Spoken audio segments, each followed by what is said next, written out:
ODM see you at the general elections. We are definitely not the first guys to be sacked. In 2006, Raila Amolo Odinga was sacked. And it's after that we formed a very popular political party with a clear vision, with a manifesto, with a constitution. That little did we know that we were joining a regional party, that we were joining an ethnic-based party, that we were joining a party that has a cult, that has a semicode, that is so dictatorial and so tyranny, that is not used to divergent opinion. And I think the Kenyan people will see it, that he did this for a decade among his community, among his ethnic group, that today we are asking the people of Nyanza to enter. Thank you, Mr. Speaker. And Mr. Speaker, on the onset, I want to take and remind you of the oath I took when I became a member of Parliament in 2007 and 2013 and 2017, and that in the name of Allah, I will bear true faith and allegiance to the people and the Republic of Kenya, and that I will obey, respect, uphold, preserve, protect, and defend this Constitution of the Republic of Kenya. I want to challenge everybody to tell me that by the passage of this bill, there will be no post-election violence. I want somebody to tell me, and look at me in the eyes, that there are no election reforms. ODM asked, a lot of us asked for election reforms. I want somebody to look at me in the eyes and tell me if this bill contains any election reforms. I want somebody to tell me if this bill has united Kenyans or divided Kenyans. So, Speaker, the presidency is divided. Before you even come to the members of Parliament, before you go to the people of Kenya, Mr. Speaker, constitutions are not meant for leaders. Constitutions are meant for the people to check on the leadership.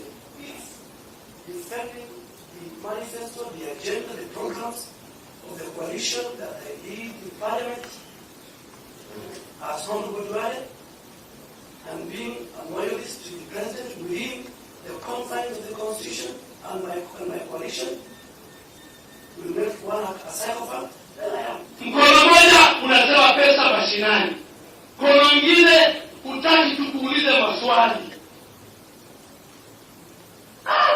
Hii pesa si ya mama yako bwana. Hii pesa si ya baba yako. Hii pesa ni ya Wakenya. Today is the day that I will remember. Early this year, we had the political parties amendment bill. Very chaotic, and Speaker, the CS until I am approved by this August House. Speaker, I remember the answer will prove me right. I told my colleagues then that don't make laws that will harm you. And there are people who are running away from that chaos. As they say, Muribe, don't run. Muribe, don't run. Junaid and his colleagues don't run. Honorable Speaker, talking about dreams, this is a sorrow moment for me to be here bidding farewell to my fellow parliamentarians. Unlike last time, when it was a switch from the front bench to the back bench, today is a different. I will be walking out to actually go and implement the laws, the policies, the budgets, and the resolution of this House. I have been a legislative insider long enough, Mr. Speaker. I hope that as I go over to the executive, I will keep the faith and do the job with dedication, diligence, and discipline. I'm a living testimony, Mr. Speaker, that you don't have to betray your friends to thrive in politics. Ignore that nonsense. I stood by William Ruto, now His Excellency President William Ruto, and Commander-in-Chief of the Kenyan Defense Forces. He stood by me. The currency of political hygiene, Mr. Speaker, is loyalty. Being principled. Can your friend rely on you when it really matters? Can you rely on your friend when it really matters? Can anyone depend on you? As many of my colleagues in here will tell you, we walked on fire. But but we stood firm. We stood with the truth. We did the right thing. We did not abandon our friends. Eventually, the good guys won. As I conclude, Mr. Speaker, I want to ask my colleagues and all Kenyans watching, for one thing, their forgiveness. I have been in this parliament for years, and I may have said words or done things that may have annoyed you, wronged you, or offended someone. I may never know what some of those were, but every time it was brought to my attention, I had acted in an offensive manner. I reached out to the aggrieved parties, and we buried the hatchet. I ask that as I go to the executive, you also grant me that honor. Sometimes, due to the nature of our politics or firmness required to execute assignments, I may have upset or offended you. I apologize unconditionally to anyone in this House and outside this House who I may have wronged.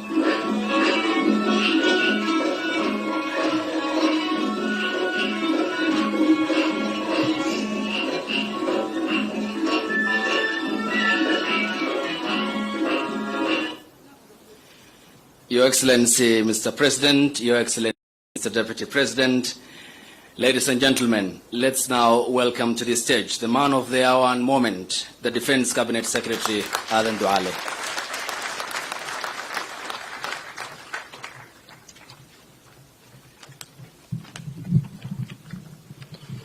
Your Excellency, Dr. William Ruto, the President of the Republic of Kenya and Commander-in-Chief of the Kenya Defense Forces, and my longtime friend, Your Excellency Rigathi Gachagua, the Deputy President, a good man and a honest man.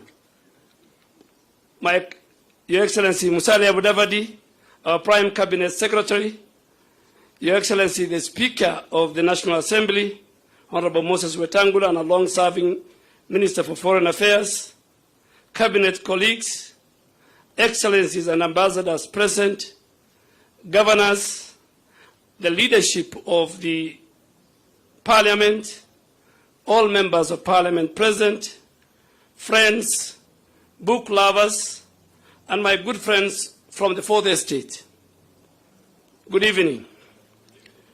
Your Excellency, thank you again, and all of you, for honoring this invitation to come and assist me in launching this book. For the record, it has been in the works for about 3 years. It was conceived during one of my lowest moments, the day I was abruptly fired as the leader of Majority Party in the National Assembly in June of 2020. At that time, I was upset at the betrayal, angry at the backstabbing, and I just wanted to breathe, and I had to process it all. Then a few weeks later, a friend sent me a package. It had books, the room where it happened, by the White House memoir by a man called John Bolton, a former U.S. National Security Advisor. I read it closely, and it clarified my thoughts. It confirmed that I had a story to tell. Now that I think back, I was a majority leader for just half of my political life. I owe it to the future leaders to speak about those early years of their life. Your Excellency, when I spoke to another friend about writing books, he went to the bookshop and brought me a book titled The Deep State, The Fall of the Constitution and the Emergency of a Shadow Government by a renowned New York Times writer. I then called my researcher friend, and we sat down for hours, taking and drinking many cups of tea, cups of spiced tea, Your Excellency.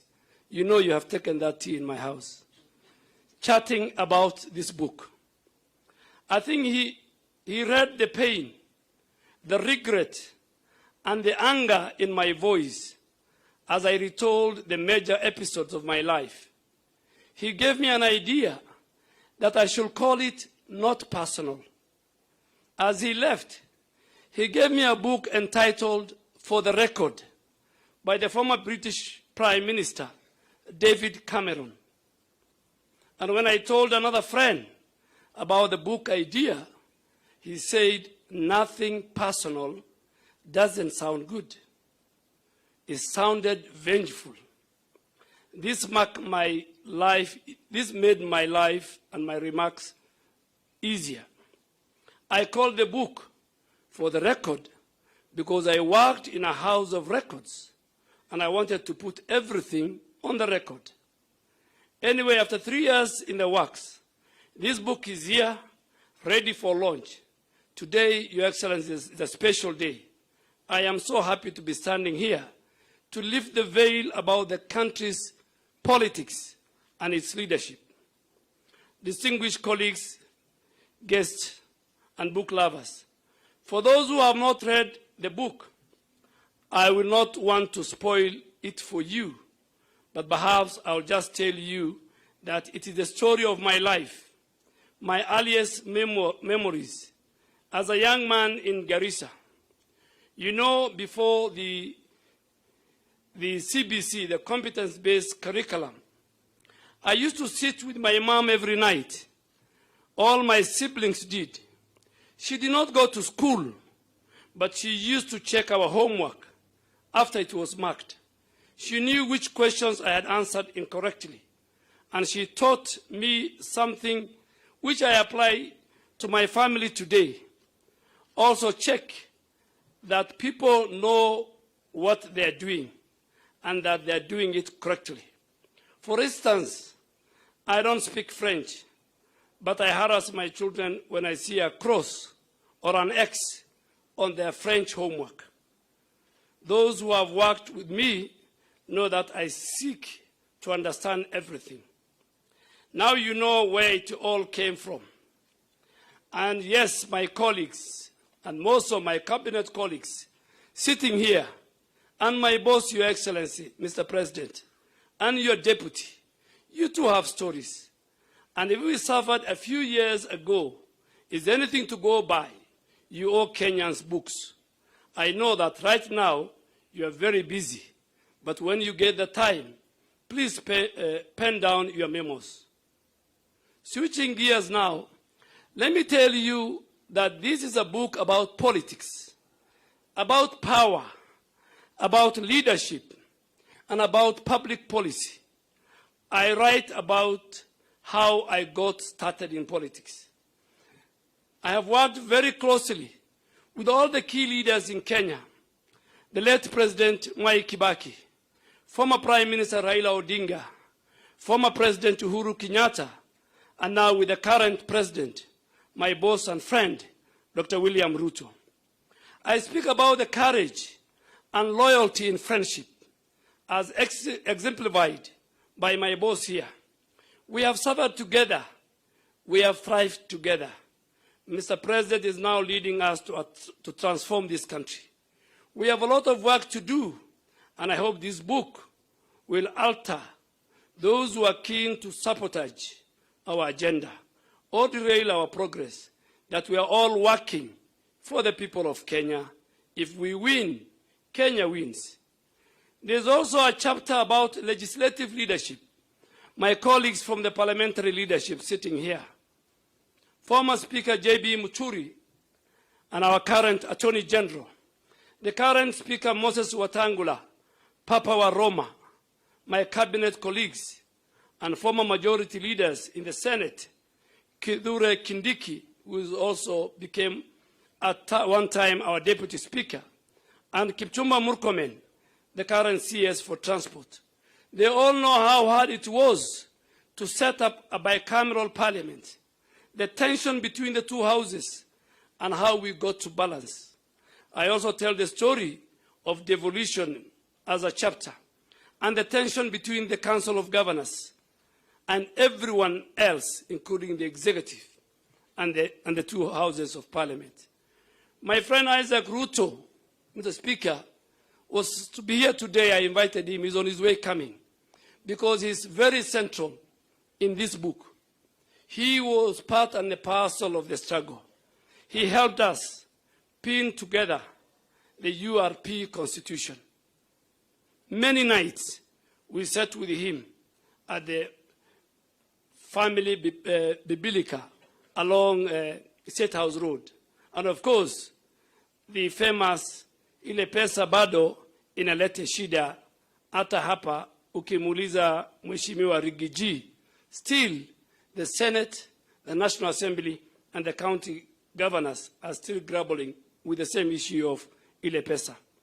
But we are working on it, baking a bigger cake to make sure that we have enough for the counties, and the counties make enough to sustain themselves. It's not easy, but we are on course. Your Excellency, distinguished guests, ladies and gentlemen, I am sure many people do not know what we had to go through to pass laws. My opposition colleagues, the Honorable John Bandi, the Honorable Opio Wandai, were to be with me here today, but because of the political inhygiene in our country, they asked me to pass their message, and that they cannot be here, and they have sent their apologies. But they know the secrets, and I have shared those in the book so that future leaders know how to apply the game to win for the people of Kenya. Sometimes we had to push through necessary laws to make sure we kept our country safe, to make our economy friendly for domestic and foreign investment, and to make sure Kenya got the best deal. The record speaks for itself. Whenever there was legislative overreach, the other arms of government, such as the judiciary and the executive, did their job. It's the beauty of our Constitution. As a leader of majority in the National Assembly, you do a lot of work. You are the leader of government business. And at the same time, you're also a parliamentarian with a constituency. You have to know how to work with the cabinet secretaries, with the fellow MPs, and with the public. You automatically become the face of parliament. Do you guys remember when those activists and civil society fellows brought bloody pigs to parliament buildings and labeled the names of leaders, myself, the late Jacoyo Midio, the late Francis Nyenze, and many others? We have seen it all. I've had people attacking some of us who were in the last government for approving the debt ceiling under the Jubilee administration. The borrowing came from good place. We wanted to invest as we baked a bigger cake. But instead, people minted the money, changed the scope of the projects, and began diverting attention when we complained about the wanton corruption in the last 5 years of the previous administration. But seriously, how do you build a railway that ends in a thicket? Move business from Mombasa, a thriving port in East Africa, to a bush. I know they say, build and they will come. But you don't need to kill the economy in one corner of the country for it to grow in another corner. Our development has to be inclusive, and I think we ought to have done better with the taxpayers' money. Thankfully, President Ruto corrected that policy mistake immediately he took over and took the port business back to Mombasa. There are many more that we are correcting, and we believe we will fix the economy and make it work for everyone. On the debt matter, we decided because we are in a hole, we will not stop. We will stop digging. And as the president and his deputy have said many times, we have everything to make sure that we cut down on the borrowing, raise more funds, and rebuild our economy for the benefit of everyone. It will be painful in the beginning. As a businessman, as a Kenyan, and as a leader, I can tell you that we need to fix the economy now. We have to find money to pay the debts and grow our economy. And we can no longer borrow from Peter to pay Paul. Your Excellency, distinguished ladies and gentlemen, The Cabinet Secretary, Honorable Musalia Mudavadi, is here. He appears in one of my important chapters. He knows the story of 2013. He bought a copy of my book a few days ago. I did not tell him the inside story of the Madimoni scandal. He has his version to tell us one day. But for the first time, he gets to hear my side of the story. Maybe Honorable Musalia, when he gets the chance to speak today, he will tell us his side of the story of the Madimoni scandal. Honorable Musalia Mudavadi is a very tough man, a brilliant economist. I tell everyone that Musalia's speech, known as the earthquake, was brilliant. He diagnosed Kenya's economic problem very well. He knew the situation, and now together we are working to remedy that. When Musalia said, "Tusidanganyane," I felt it. He spoke his truth, many truths, and the truth of 50 million Kenyans. I put that on record too, and I hope he'll get the time to also put it on record. And his speech appears in my book. Your Excellency and distinguished ladies and gentlemen, there's a whole chapter on how we told disbelieving Kenyans that the cases at the ICC were political international conspiracy. Winning those cases was a master class in politics and in geopolitics. You just have to read the book to understand what the current president and the former president had to go. What we had to do to tell our friends, and many, many friends internationally and locally, that we knew their schemes and we were never going to deliver, their schemes are not going to deliver justice to the post-election violence victims in our country. But a book like this must have a very candid chapter, Mr. President. I have written a chapter on my ouster in 22 minutes. My ouster took 22 minutes at KICC. I served for 7.5 years, and it all came crashing in less than half an hour. Can you believe it? What could this book be without the inside story of the handshake and the suffering method out to my colleagues and Kenyans in the dying days of the Jubilee administration? You see, sometimes we think it's all politics. However, politics can get too costly. It affects the life of real people. We can be mature about it, play our politics progressively, putting public interest first. I have done it in my constituency for the last 16 years, and my development record gotten me elected 4 times in 4 elections in 4 different political parties.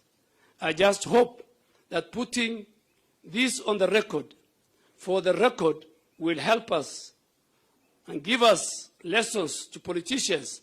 There is more at stake.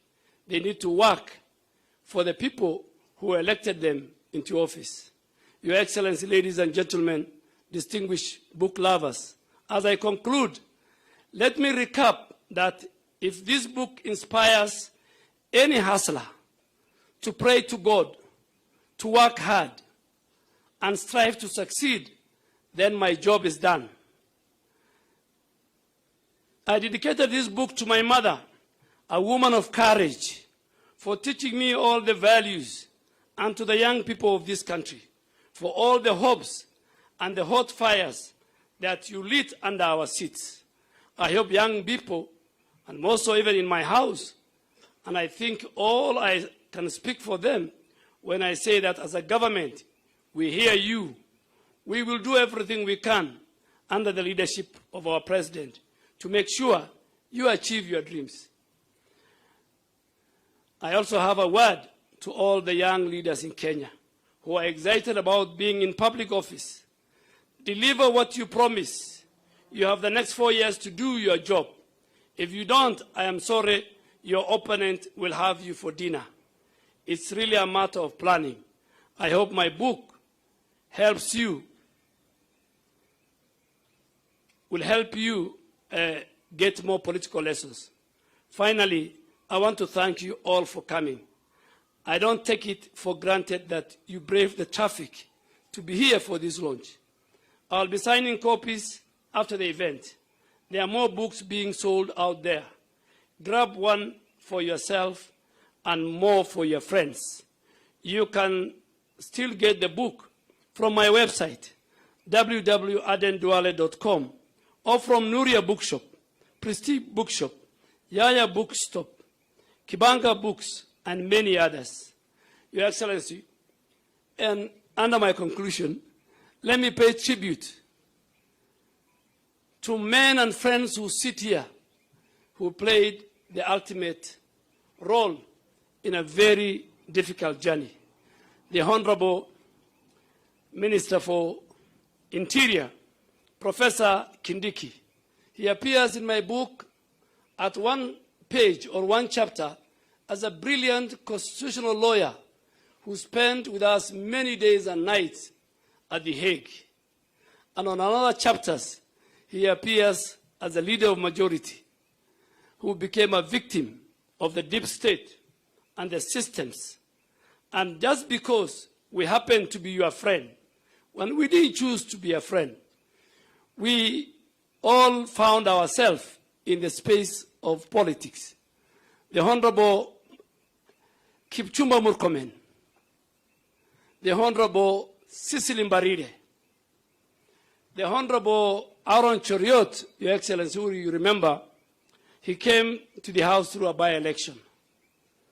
And I remember there was a Kericho by-election and a Malindi by-election, when in one of my chapters, I received a 411, where myself and Honorable Kipchumba Murkomen and others were implicated in a certain issues. So that chapter, I don't want to read for you that chapter, and that chapter, Your Excellency, is called "You Have Touched a Life Wire" in my book. Your Excellency, the former Speaker of the National Assembly, J.B. Muturi, has a lot of places in my book.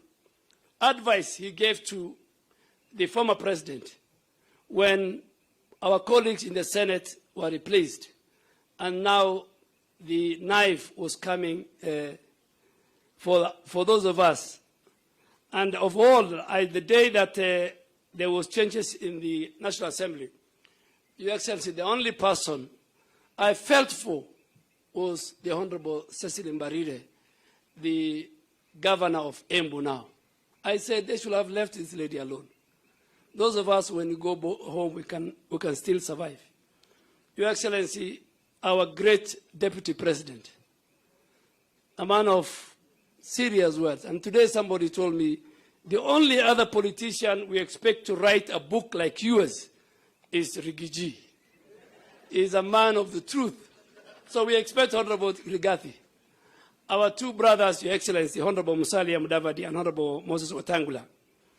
The earthquake, the conference that we went to Bomas, and the speech he gave, and the leaders who ran away when they saw you, is well documented, Your Excellency, in this book. Your Excellency, your speech at both Bomas 1 and Bomas 2 is well documented. And when I look at that speech you gave, the first Bomas, Your Excellency, at least we were there, myself and Honorable Kipchumba spoke. But in the second Bomas, because we were no longer part of their club, you are the only one who was there. And we felt for you as we watched from the TV screens that what will they do to this man? But God gave you the courage and the patience, and you took a lot of time. I drew a lot of lessons from your patience. They were heckling you, and you could say, so is it? You think so? You know, it was like, you think so? If you can convince me, I am ready to listen to you, you know, very calmly, you know. They humiliated you. So there's a huge chapter on that, Your Excellency. Your Excellency, my journey with you in ODM in 2005.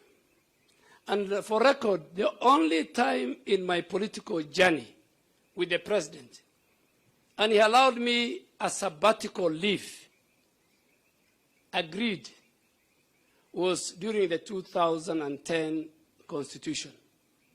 And I told him, Your Excellency, you know that few key areas that are dear to the community and the region I come from. The card is caught. And today when I look back, I am so proud that even during that referendum, where the former Prime Minister, the former President, the former Vice President, the whole government was on one side and you on the other side, you managed to get behind you over 2.5 million Kenyans who agreed with you. And Your Excellency, as I finish, he went to Mandera to go and preach the No campaign. And the president went to Ramu. And the Ramu constituency was where the chairman of the Parliamentary Select Committee on the Constitution, the Honorable Abdikadir, was coming from. So he went 1 week earlier, and he talked to the elders. In the north, you talk to people under the acacia tree. So in every town, there's one acacia tree that all meetings are held. So we went there. After 2 weeks, we went to Mandera. We went to the same acacia tree. And when the meeting started, I don't want to go into the issues the elders have raised. When the meeting started and the prayers were conducted, an old nomadic elder stood up from the back of the crowd with his bakora and he said, before you start, and you know we are with serious people, the late Honorable Haji, who was the Minister for Defense, the Honorable George Saitoti, the Kalonzo Musyoka, and he said, gentlemen, wait a minute, before you start your meeting, William Ruto was here under this acacia tree. He raised 3 fundamental issues. I won't say them. You'll find them in the book. Because I don't want to offend people. And he says, unless you answer those 3 questions, which he said is in his constitution, you will not start your meeting. And you know, we pleaded, please listen to us, listen to us. He now mobilized other few elders. And he said, William Ruto's questions must be answered. And you can imagine, we left that place without answering talking to the people. When in the 2005, finally, there was a referendum of the banana and the orange. And that time, I was a young member of parliament. And the Iron Lady of then, and a powerful minister for constitutional affairs, you'll find in my book, called Mother Karua, and George Saitoti, and Kalonzo Musyoka, and many others went to Garissa. And by then, that region was completely against the constitution. Because there was extrajudicial killing, there were many issues. So they were not allowed to address a rally in Garissa. Unfortunately, with all her arrogance, it's in my book, Mother Karua stood and called a press conference, and because she was so powerful, she told the minister, Saitoti, and the local administration that you guys, we can come to Garissa, have a cup of tea, not address the people. You mean you can't even convince and talk to these refugees? A whole region, in her opinion, was inhabited by refugees. Your Excellency, I want to thank you for coming. I have many things to say, but I want to sell my book. I want money. And Your Excellency, your forward alone yesterday in the Standard, by evening I have sold 400 copies. Today, by you gracing this occasion, I think we have surpassed 600 copies so far. Please buy my book. The proceeds will go to charity in honor of my late mother, because she deserves a lot. And Your Excellency, on the outset, I want to thank the editorial team. You will not find an error in my book. I want to thank and applaud the editorial team that helped me put this book together, the legal team that made sure the people I have described in this book will not go and take me to litigation, and did the copyright, and finally the bookstores who have in the last 10 days helped me sell my book. Your Excellency, finally, I want to thank most sincerely the diplomatic corps. The Dean of the African Ambassadors is here, the EU ambassador is here, the French ambassador is here, the Turkey ambassador is here, the Saudi ambassador is here, representative of the British ambassador is here, the Swiss ambassador is here, and the UAE representative is here, and many, the Moroccan ambassador is here. I really want to thank the diplomatic community. I want to thank my colleagues, members of parliament who are here. David Ochieng is here. He has, I have a lot of stories in my book about David Ochieng. The chairman of the Pastoralist Parliamentary Group is here. Our cabinet colleagues are here. Senior government officials are here.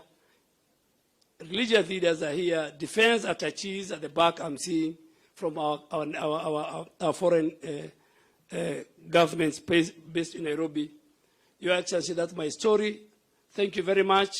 Please buy my book, help me sell, and I hope the President has committed to me. When I showed him this book, he looked at me and said, what? And you know where we were? We were 33,000 above sea level. We were heading to Kampala. So I just came to his cabin and I said, Your Excellency, this is the book I wrote. He looked at me and laughed and said, welcome, Honorable Isaac Ruto. Please clap for Isaac Ruto. Thank you, Your Excellency, and I'll now the mic and maybe give about 2-3 minutes to very few of my colleagues who we share this journey together. Thank you very much.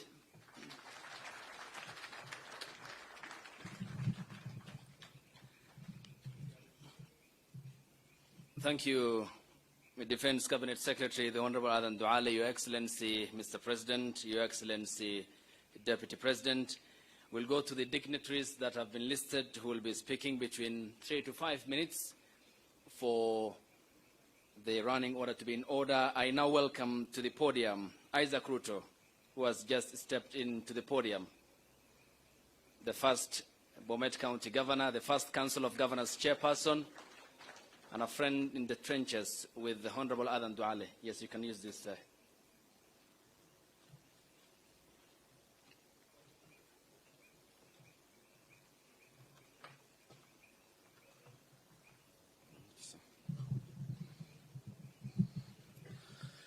Your Excellency, the President of the Republic of Kenya, Chief Cabinet Secretary, the Speaker of the National Assembly, my good old, I must apologize, the Deputy President, Your Excellency, Honorable Duale, Waziri, Tika, your Defense,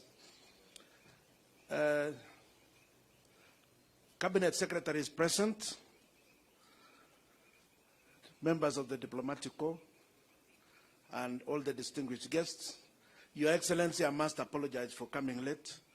If I had seen Honorable Kipchumba Murkomen, I would have asked him to apologize on my behalf, because I was held up at the escarpment for more than 2 hours. And I think it's all your fault. It can't be mine.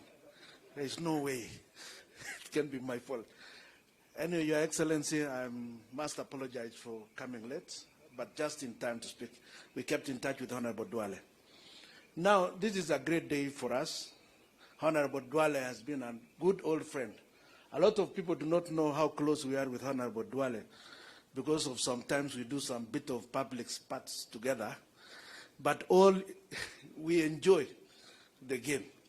We've worked with Honorable Duale for a long time, especially during the 10th Parliament. And I'm sure one of the reasons why he was sacked as an assistant minister may have been something to do with his close associated with some of us. And he lost his job. I know presidents normally don't say why they have sacked. I don't know whether President Ruto will be different, but they normally, they normally don't tell us when you are being fired. It just happens that in the afternoon you are no longer in the office. Honorable Duale was one such victim, but we worked together. We pushed especially the agenda of the new constitution together in Parliament. We also stood for those that appeared to us to be unfairly treated. And Honorable Duale speaks his mind. And I think that is one of the things we share. He speaks his mind, even if you are not in agreement with it, he will tell it to you to your face. And I think we are grateful for the rise that has happened. And I have not had the occasion to read the book, but I'm sure it must have said all that which is true, because he just notified me yesterday and I was in the villages and I told him I'll definitely make it to come here. But Honorable Duale, I hope you'll continue being forthright, and I'm sure you have told us the whole truth in the book. It's good to be forthright. It's good to say that which you believe is right. And therefore, Honorable Duale, thank you very much. I'm sure this book, ni ya mama yako, na yangu, na wewe, tuendelee namna hiyo. Asante sana, and God bless you.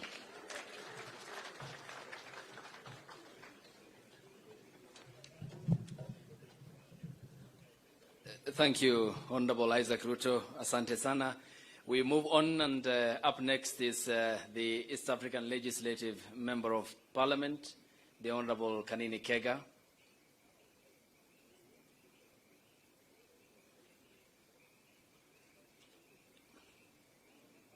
All right, we then move to the United Democratic Alliance, UDA Party Secretary General, the vibrant politician, Cleophas Malala.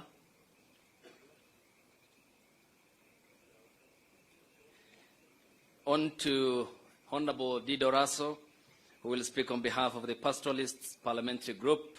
He is here, obviously present. Thank you.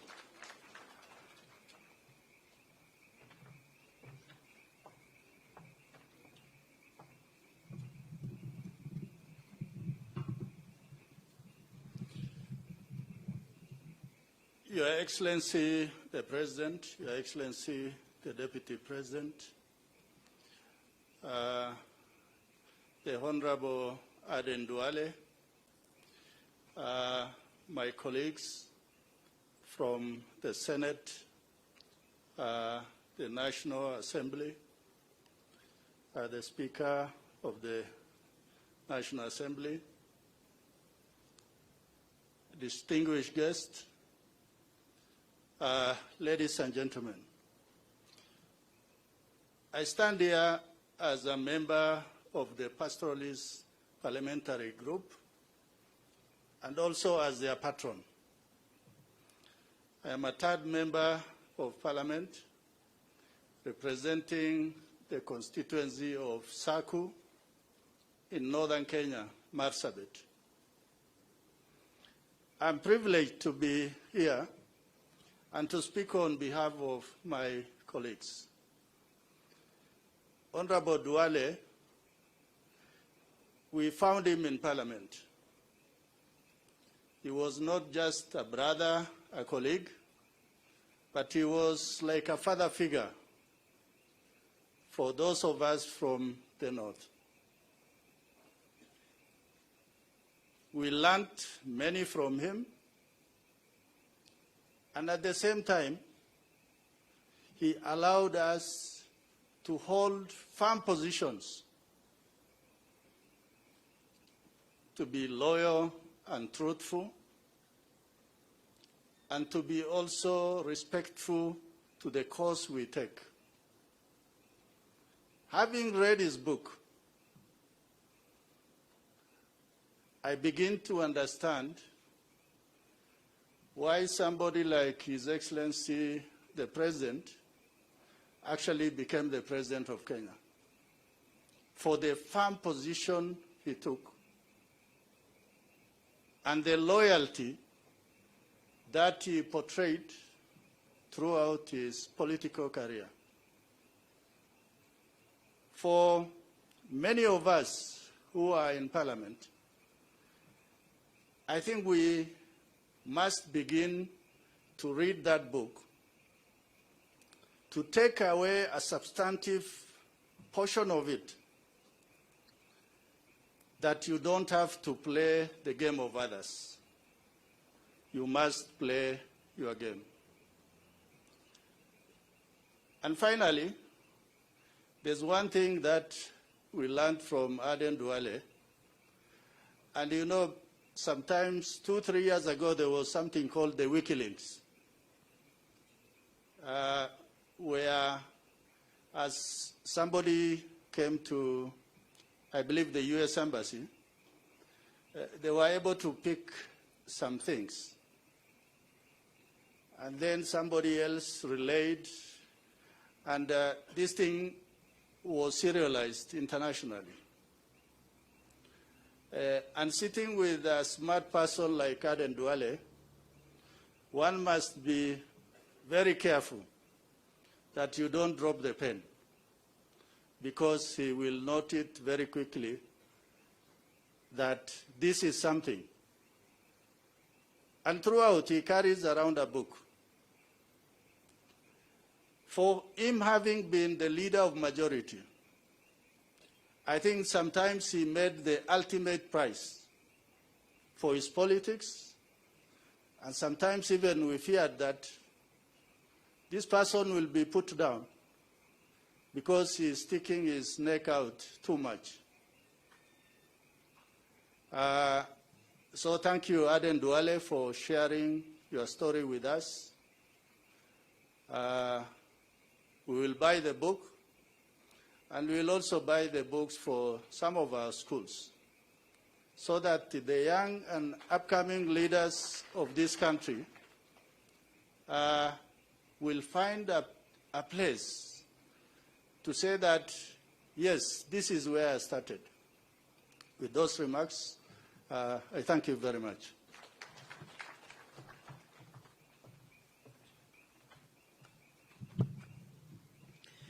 Your Excellency, Mr. President, Your Excellency, Mr. Deputy President, having mentioned library, I was informed by the U.S. Embassy representative here that they have gotten 16 copies, one for the Library of Congress in the United States of America, and the other copies will be distributed across the United States of America, across the major academic libraries across the states. We thank you, the representative of the embassy. Up next is the Senate Majority Leader and Kericho County Senator, Aaron Cheriot.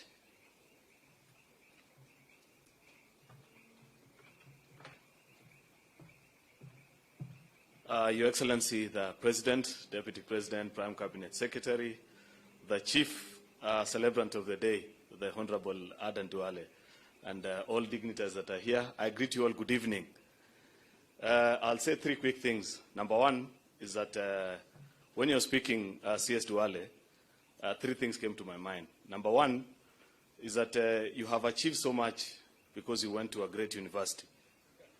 I know the university that you went to tucked somewhere in the green, beautiful, lush highlands of the Rift Valley.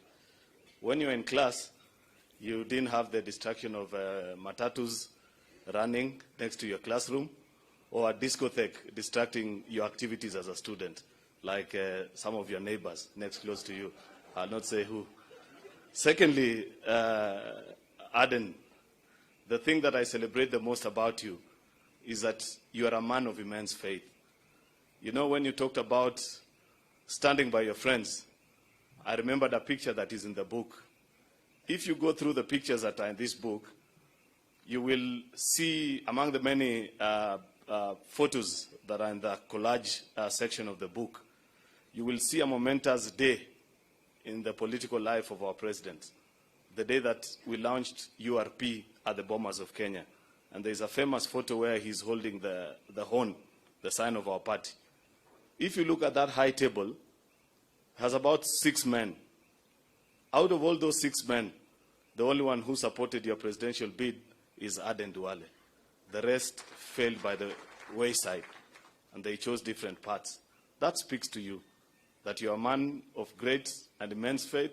You stand with your friends. Of course, third is that as a senator, you know, I'm seated there between the people that preceded me in the office of a majority leader of the Senate. And when you're speaking between us, we were consulting quickly. When you're speaking about the challenges of devolution, and we said there must be something that you forgot to list as part of, on the chapter of devolution, that on the side of the senators, we hold the view that you are one of the challenges to devolution. I don't think you believe that, but it's a common joke in the Senate. But I know it's for good reason. Now that I serve in this office, I appreciate and know the kind of things that you do. But lastly, because we've been told that 2 to 3 minutes we should be done and out of here, is that I want to challenge my colleagues that are here. It's not every day that you do something that will live 100 years after. There are big politicians in this room and big people, men of means, people who've achieved.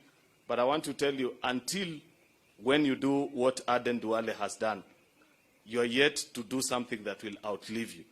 Record what you have achieved, the things that you are doing, so that 100 years from now, when none of us is still in this room, there'll be a testimonial to the things that you did.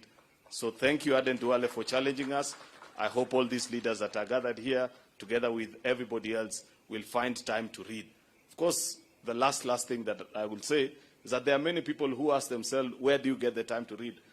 But I know that you have a lot of time on your hands. You read a lot of books every day.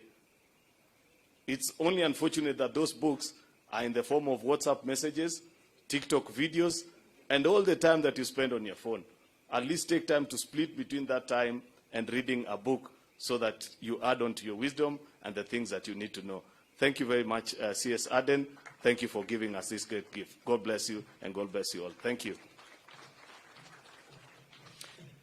Mr. President, Mr. Deputy President, I now welcome Governor Cecily Mbarire, Embu County.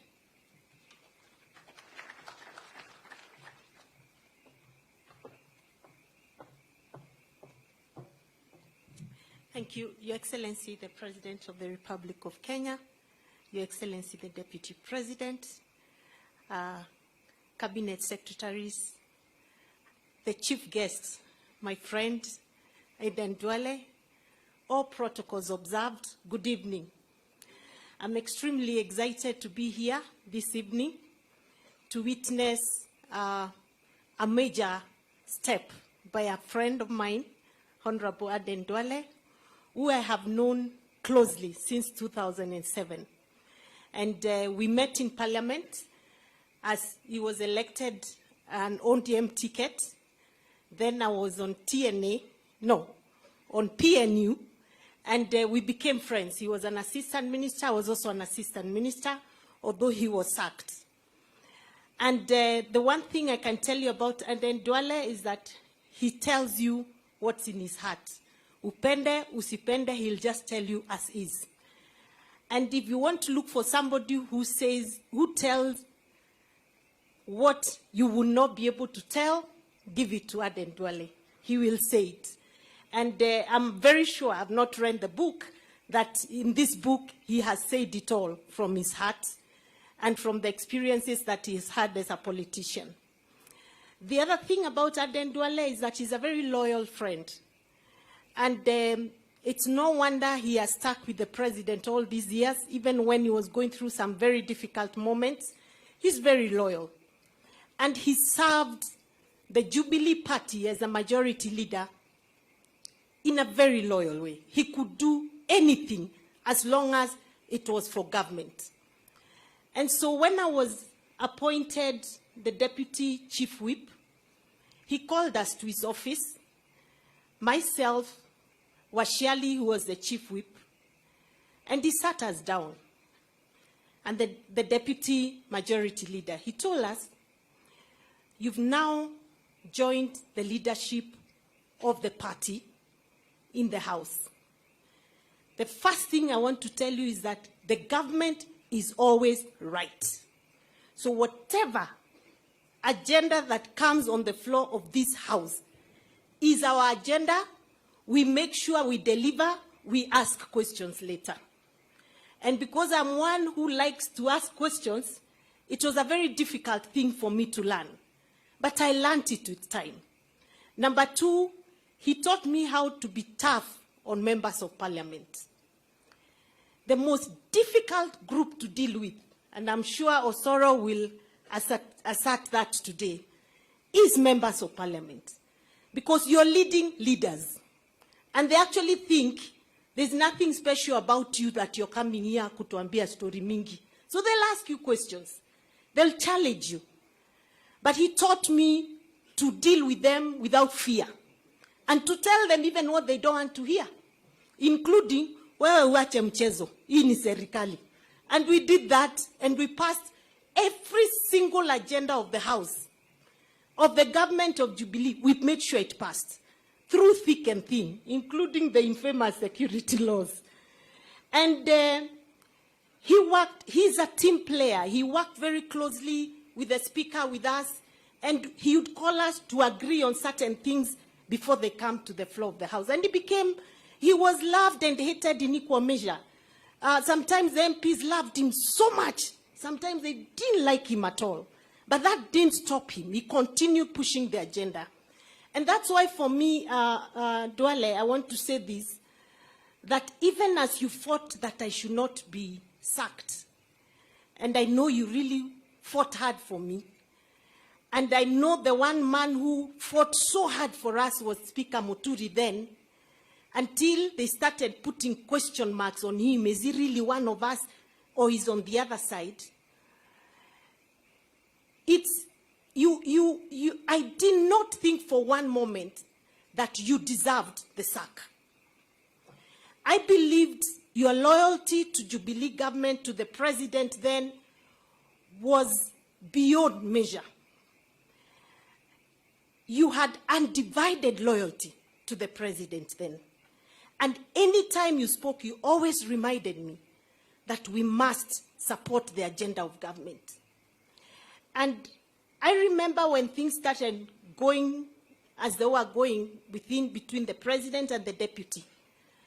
We'd sit down with you and we'd really discuss these things and we'd say, let's see how we can get these people wasikizane. But it was difficult.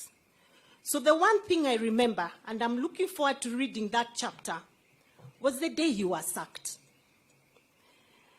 When I was sacked, it was in a PG in State House. And the first phone call I got when I left the gate of State House was from you. You told me, Sis, I'm so sorry. You didn't deserve this. I'm really sorry.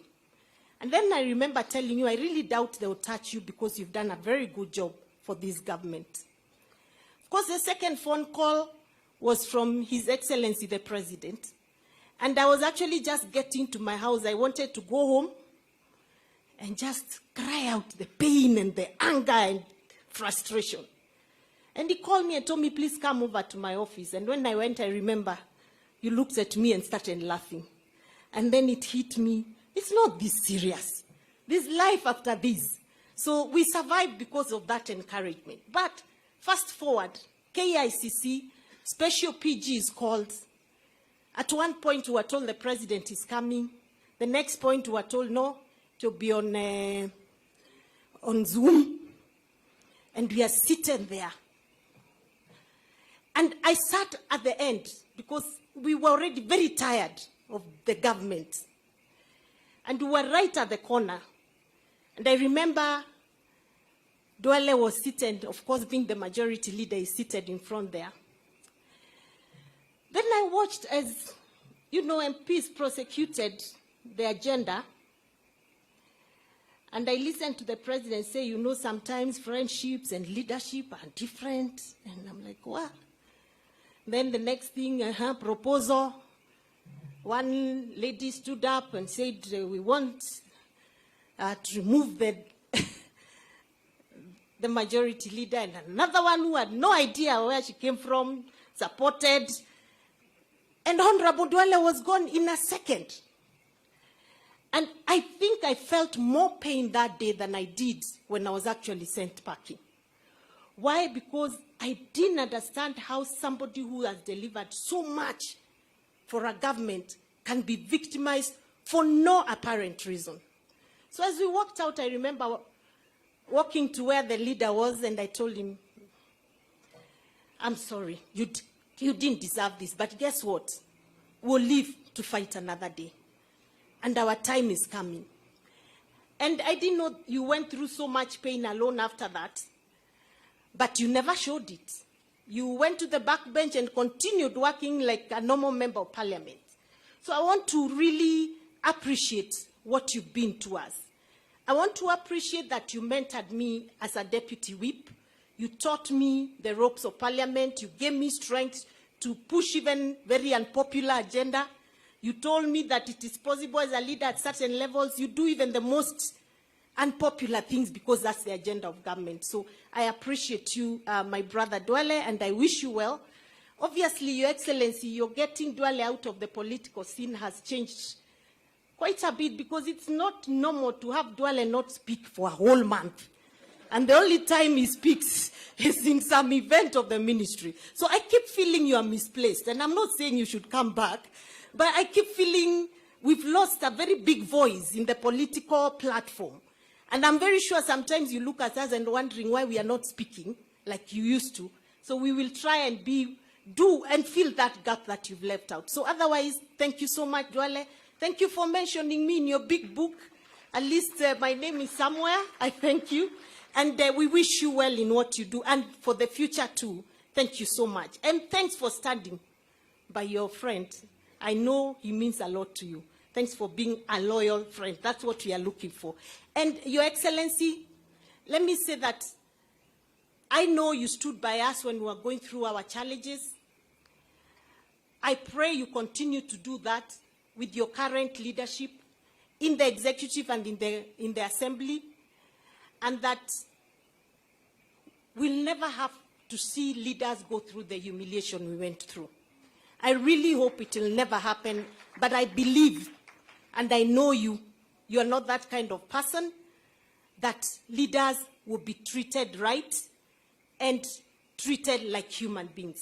Thank you very much. May God bless you. Best wishes, my friend Duale. Thank you. Thank you, Your Excellency Governor, Your Excellency Mr. President, Your Excellency Deputy President. I now see Cleophas Malala is here. I'll invite you. You'll be taken to the podium for your 3 to 5 minutes.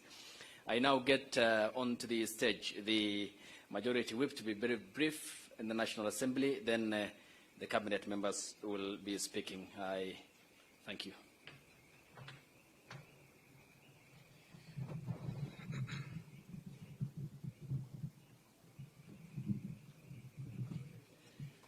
Your Excellency, the President of the Republic of Kenya, Your Excellency, the Deputy President, Prime Cabinet Secretary, Right Honorable Moses Wetangula, the Speaker, and all protocols observed. Your Excellency, I came to Parliament 10 years after Honorable Duale had joined Parliament.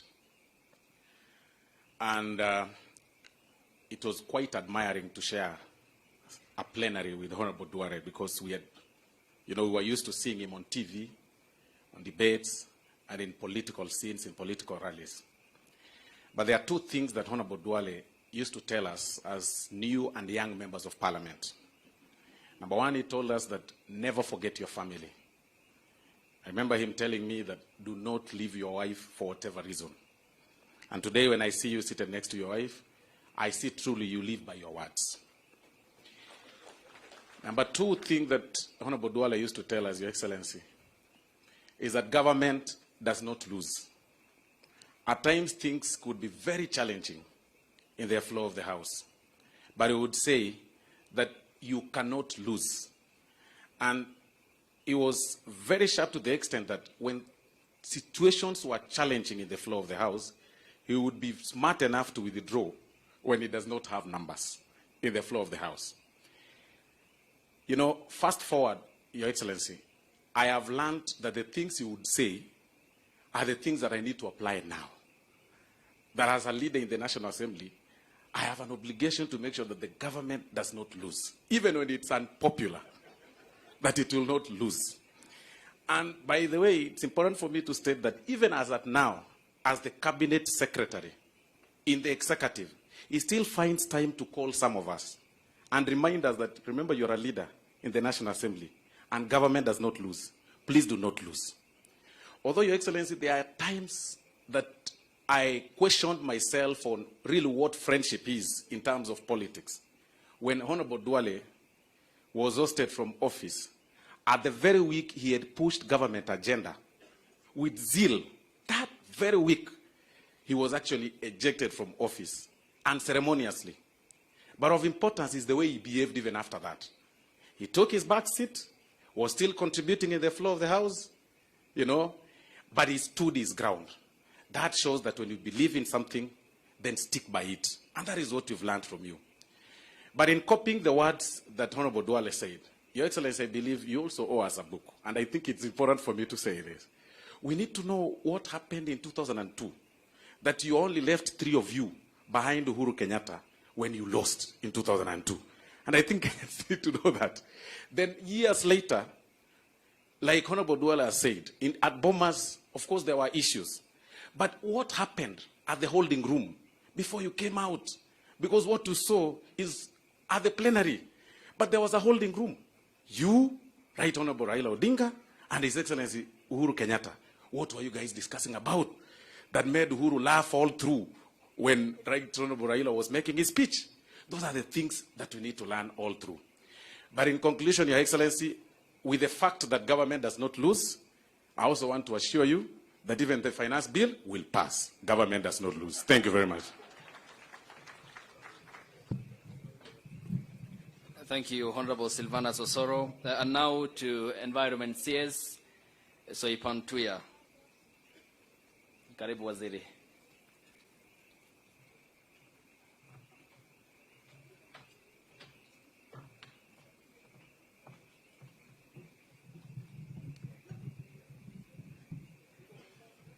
Your Excellency, the President of the Republic of Kenya, Excellency Deputy President, the Prime Cabinet Secretary, Honorable Speaker of the National Assembly, Cabinet colleagues, members of the diplomatic community, members of Parliament, and everybody here. Clearly, I did not know I was going to speak. I think it was by design.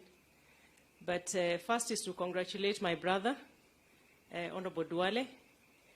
I'm a mentee of Honorable Duale. Only that I'm not as loud as he is. But he has taught me a few political tricks during our 10 years period together in Parliament. And he actually came to my rescue during the infamous The Ayes Have It. He stood by me when the speaker was somewhere behind the speaker's seat, and all my colleagues in the speaker's panel had deliberately absented themselves from the country. And I was called from maternity leave to deal with a very tough task. And from interactions with Duale, we had a small chit-chat before I went to the seat. And the rest is history. The other day I saw it replayed, and that's one of the tough things that we had to, through thick and thin, make sure that government business was passed in the House, and not to say that we did anything wrong with the verdict of the Highs have it. It's a story for another day, and I'm sure probably for another book. And I'm hoping, because I've not yet read the book, that Duale might have done an account of the true story behind the Eyes Have It. With those few remarks, Your Excellency, I will buy the book and also I have a few libraries, about 5 of them, that I'll also buy. So I'll buy 6 books and put some in the 5 libraries. And I know many young Kenyans are going to benefit from your leadership. Thank you very much. Thank you, Waziri. Up next is his cabinet colleague, Kipchumba Murkomen, the Cabinet Secretary for Transport. Karibu, Waziri.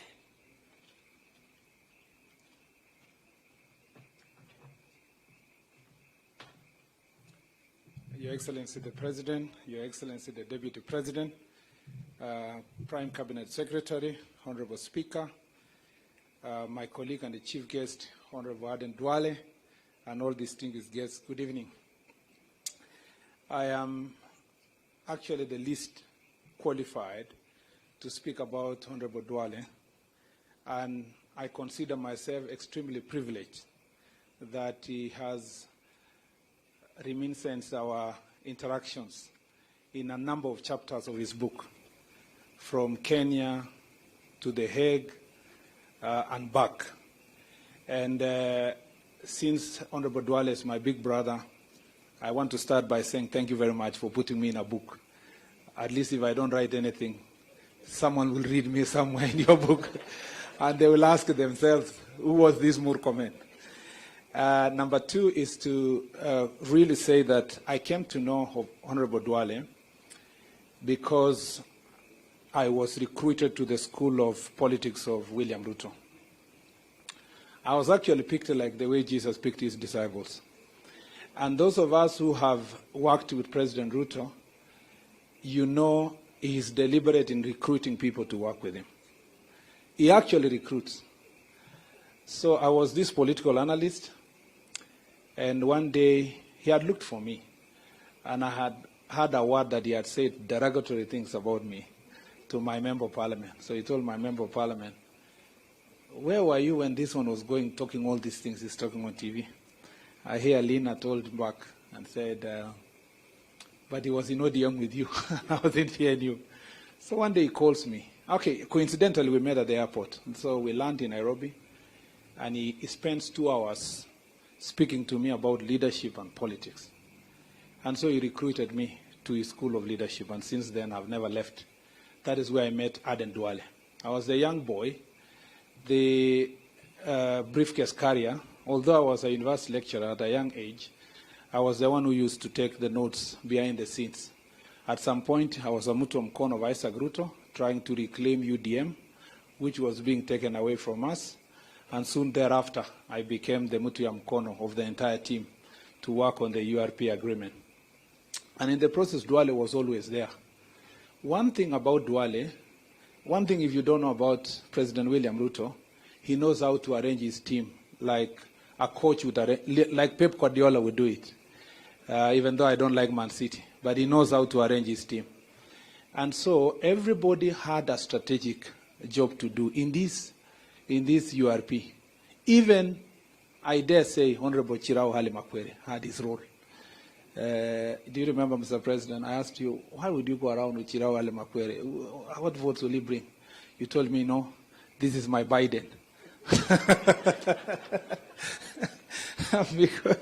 because Obama was the president and he was younger, and there was a Biden old man called Chirao who was the vice president. So I said, okay, it's fine.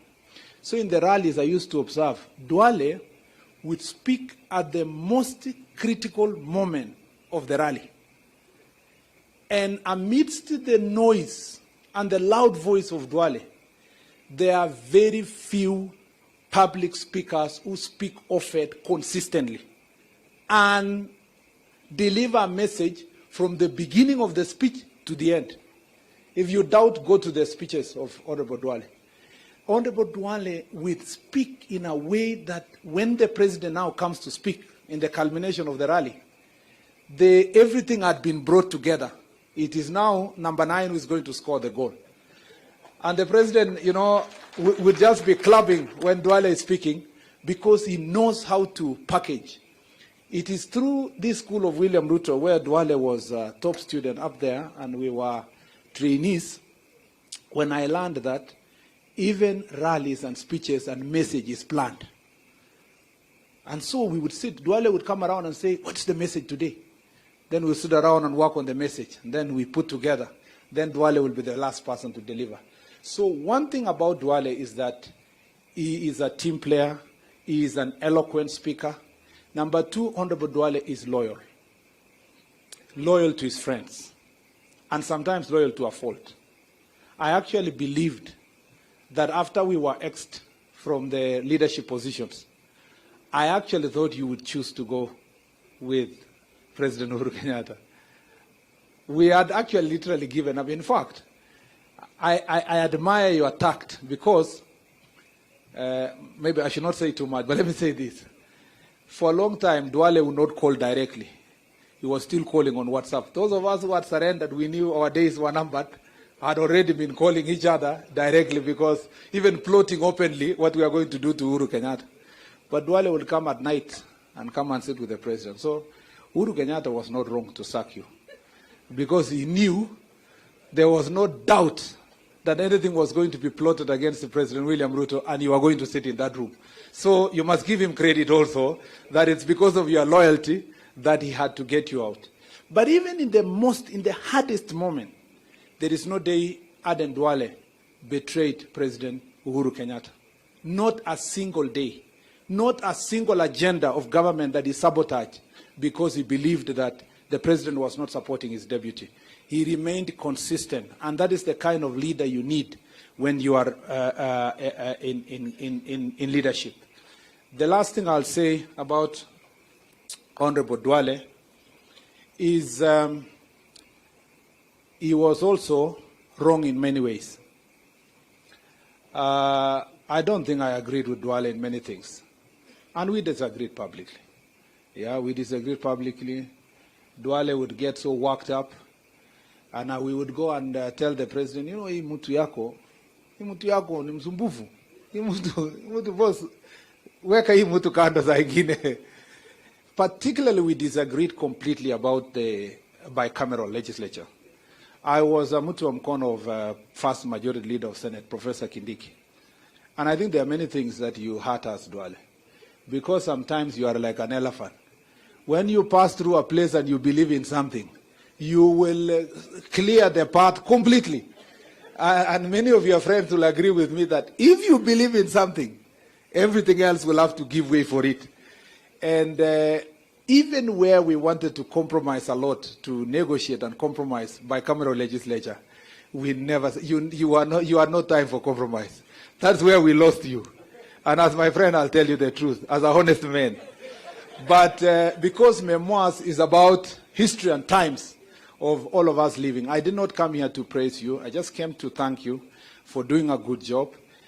In the cabinet, I think time has come. When you dance in a stage, I think there comes a time you must exit so that others can play in that stage. Kindiki exited the stage, I became majority leader. I exited the stage. I think the current majority leader is doing even a better job than us. One thing I've learned, and I think that is something we must all learn from Dr. William Ruto, because we are all students of his school, including what he has forwarded here, is that as a leader, you must not be petty. You must be ready to facilitate others to even be greater than yourself.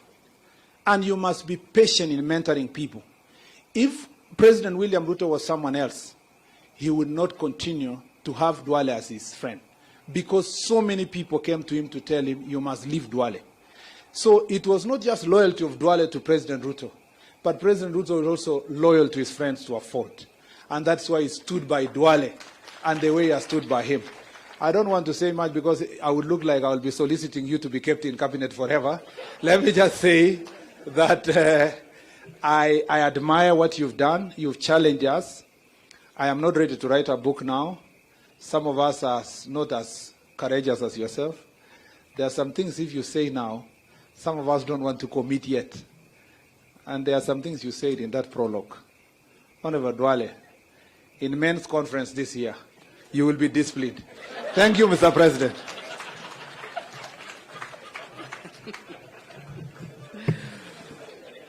Thank you, Waziri. And I bet that is the moment which also partly contributed to a speedy sale of the book when we have seen the pages which are circulated on social media platforms. Thank you. I now welcome Your Excellency, Mr. President, Your Excellency, Mr. Deputy President, to this stage, the Cabinet Secretary for Interior and National Administration, Professor Kithure Kindiki. A round of applause for him, ladies and gentlemen.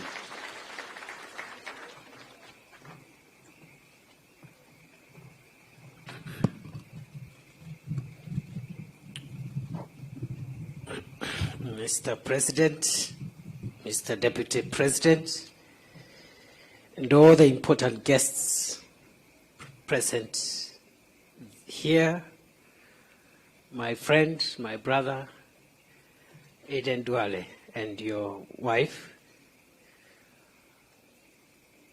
Your Excellency, the President, allow me to also say I'm delighted to be here. Number two, to say that I'm privileged to have been a friend of Aden Duale for many years. Even before I joined Parliament, we knew each other with Aden Duale because of the ICC. In the years preceding the 2013 election. And we spent very many days and nights agonizing when we were in trouble and celebrating whenever we had breakthroughs. We don't have time to recall so many things that we can say. But Aden Duale, you've done us proud. Unlike my brother Kipchumba, my book is also on the way. And that is the way to go. President Ruto has taught us, those of us who have learned leadership under his feet, he's taught us loyalty. And tonight, there is no greater testament of what loyalty does than to see my brother Aden Duale launching his book here as the Cabinet Secretary for the Defense of Kenya. It's amazing. My brother, I think you have still some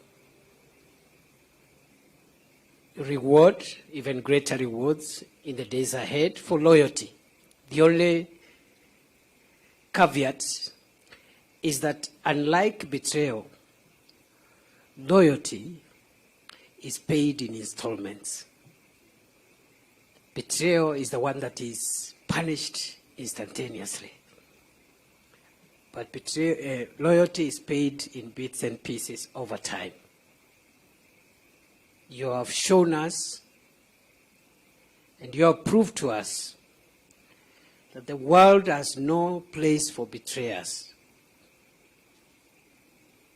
And I have no doubt in my mind that the painful moments we went together were to prepare us to happier and greater moments.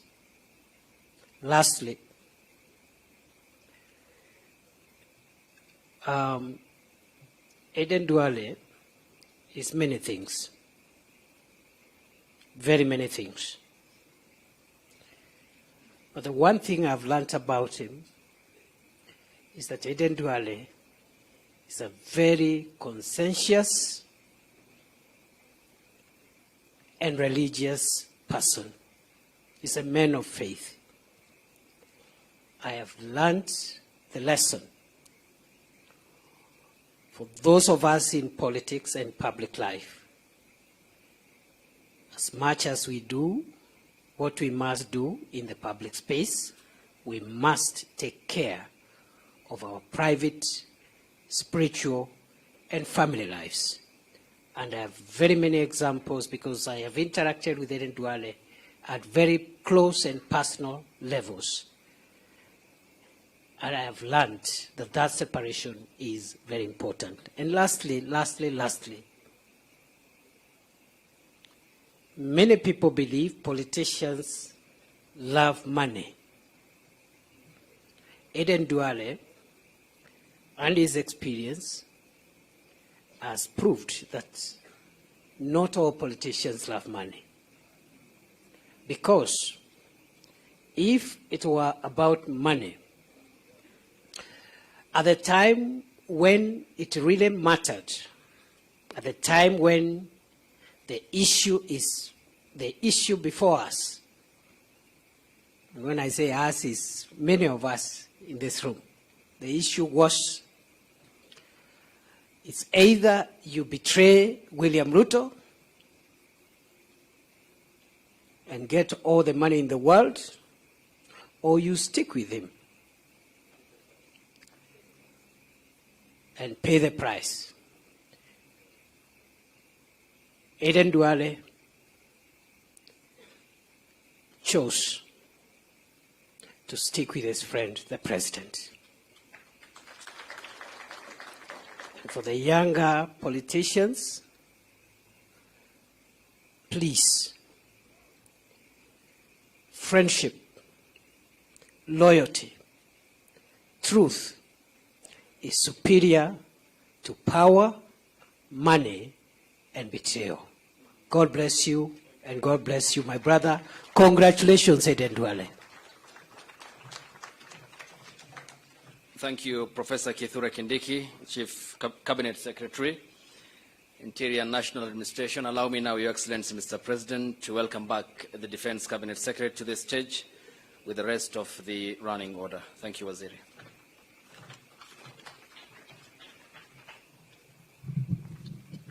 Your Excellency, what we agreed with Isaac Ruto, he didn't say it. Last night, when he was in Bomet, I told him, please don't revisit when we were in Narok University on this maneno of E-Pesa. But he assured me, he'll say that sasa, hii serikali ni ya mama yetu, which he did not say. Your Excellency, let me, just 1 minute before I invite the Honorable Attorney General, let me just thank Honorable Sankok, our former nominated MP. This man stood with me when we were sacked. We formed a caucus of Cecil Mbarire, Alice Wahome, Kimani Ichung'wah, who is in the US, and many others. And every day he was diligent. And at times he could cause chaos by defending our cause. Yes, in this gathering, there are members of my family, extended family, my brothers, my sisters, and I want to recognize them. Let me now call a man who I served with for 7.5 years as my leader, as the Speaker of the National Assembly. He has some chapters, and I allow him, after he finishes, he invites the Speaker of the National Assembly, and the Speaker invites Honorable Musalia Mudavadi, and Honorable Musalia invites the Deputy President to invite you, sir.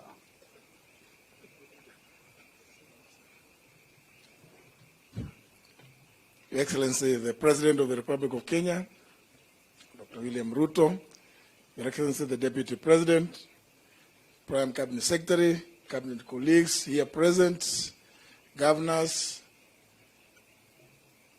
my classmate, sorry I forgot, to my classmates, the 8th, the Honorable Papa Waroma, members of Parliament present, the members of the diplomatic corps, distinguished guests, ladies and gentlemen, I'm happy to come and say a few words about for the record, because some of the things that the Honorable Duale has said, that the government does not lose. I have the record. But Your Excellency, I did not know the Honorable Duale very well before the 11th Parliament. But I used to see and admire some things that he used to say, and they formed some small, I think that's almost the renegade group in the 10th Parliament with my friend Isaac Ruto. But Your Excellency, you recall the meeting we had at the Great Rift before the 11th Parliament was inaugurated. And on the 31st of March 2013, members came to the House, and I was watching as you had told me, you hid me somewhere, and I was just watching. This guy, I don't know him very well, but he's busy mobilizing people to vote for me.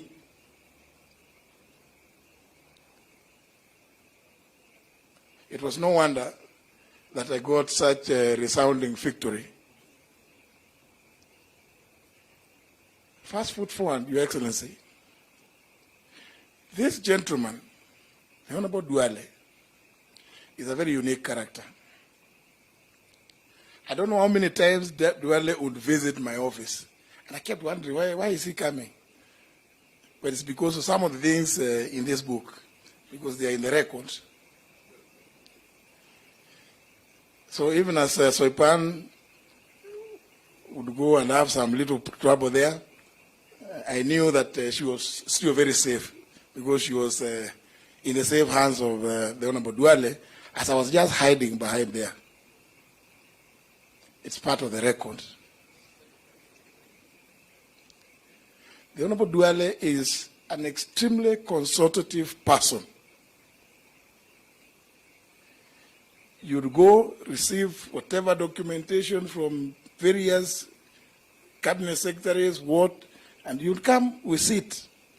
I tell him, but at the end of the day, even if we discuss these things, it is your business, it's your responsibility to push through. I said, but I needed you to know. I needed you to know this, so that when you see me playing this way, you will know where I'm headed. So a lot of it, some people used to say that there was conspiracy. Where's my friend Onesimus Kipchumba Murkomen and the Honorable Kindiki? Even as you complained that, and the Honorable Wetangula, even as you complained that the Honorable Duale was the enemy of devolution, I'm aware that you used to say those are two very bad people. You see, there was a very bad combination in the National Assembly of the Speaker and the Leader of Majority. And because the Honorable Wetangula is an old friend, a classmate, sometimes you'd come to my office and then you'd meet the Honorable Duale walking out. I say, what have you been planning? I hope it has not found some space in the book. I haven't read the book, but I can assure you, I promise, I must read. And because mine is not too far away, it's not too far away, I have actually, from the day I saw this, I felt extremely challenged. I said, what am I doing? And then I started thinking, looking backwards, I wanted to blame His Excellency the President because he put me somewhere where I'm reading other things now. It became very difficult to read consistently the other things which I was supposed to. But I can assure you, Your Excellency, I'm going to finish. I'm still going to finish. But I must congratulate my brother, the Honorable Duale, who I find very difficult even today to, even if any calls me, the first thing is, leader, where are you? Because I got so used for 10 years. And he mentioned it. Honorable Barridas alluded to it. When I got to know about the evil machinations, and I knew there's something, I started fighting some interesting battles. And when I came to the office, I told the leader, where are you? You know there's this happening. What are we going to do? He told me, you know what? Me, I'm not going to say anything, but I will not let any business fall because of what they are planning against me. That level of commitment and level of loyalty is one that I found quite unmatched. Quite unmatched. Pongezi ndugu yangu. You know, it was tough. And the next person I told was the Honorable Mbarire that, you know, I'm trying to put up a case, and I'm told, but I've been dismissed, that I am, I'm looking back to the village. I say, but it's not the village. Duale is not from my village, so I'm not fighting. Why would you want to harass these people? And I said, Your Excellency, and it is important, now that I'm in the executive, Your Excellency, I think it is absurd that those of us in the executive can imagine that we can begin running the legislature where there is a speaker, there's leaders of majority and minority, the whips, without consulting them at all. That Your Excellency will come and start saying, this Osoro is doing nothing. And we start, machinations of kicking him out. Surely, Your Excellency, since we all belong, in the event that any of our members is not delivering, I think it's only fair, and I know you're also extremely consultative, it's only fair that we call them, we talk to them. What is the problem? How is it? Can we do it differently? Can we talk to the speaker? Because what I found was an extremely dishonest program. You know, Your Excellency, let me not go there, because I think it's on record. So I want to congratulate my brother and urge those of us, like Professor has not said anything about writing, but I know he has written a number of treatises. He's almost ready. Okay, he is my tenant, Your Excellency, in the village. So I'm happy that my tenant is also ready to call us here to witness the launch of his. Thank you very much, Honorable Duale. I really appreciate this, and I can assure you, hii nitasoma na siku kidogo sana, as I plan some few tricks, which I will not say here because I don't want to be given some extra work. Having said that, it is now my pleasure to invite my friend, I don't want to say anything beyond that, my successor, the Honorable Moses Masika Wetangula, a.k.a. Papa Roma, to come and make his remarks.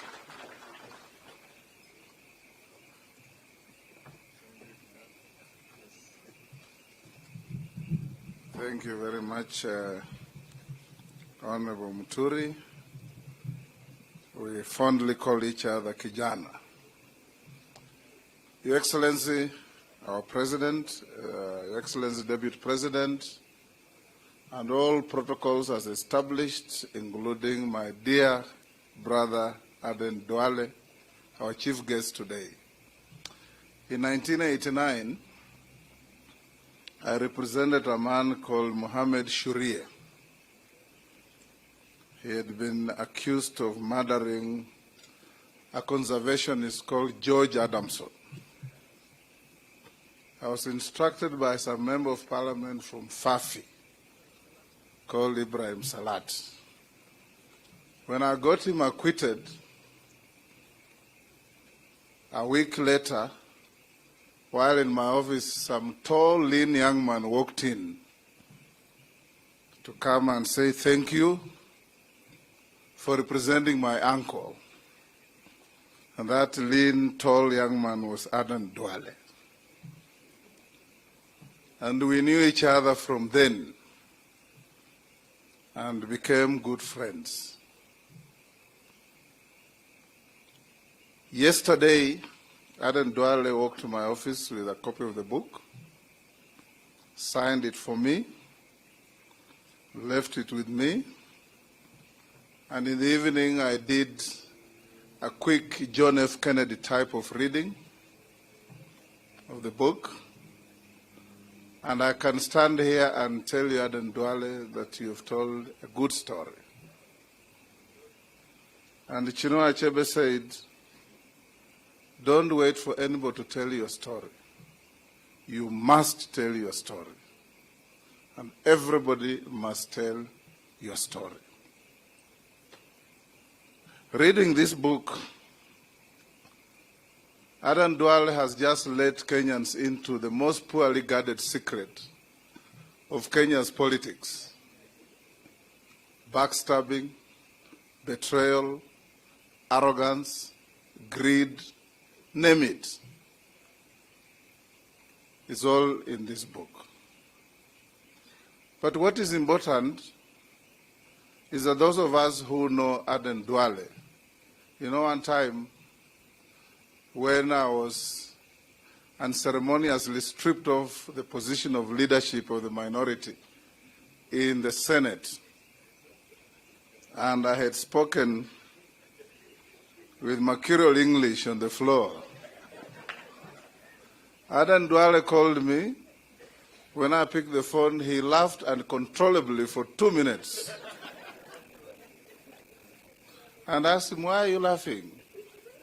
He said, I knew it was coming. Because you're working with people whose political trademark and tool of trade is backstabbing and betrayal. So you've just joined the rank and file of those who have been betrayed. That is one of the chapters in my book that is forthcoming.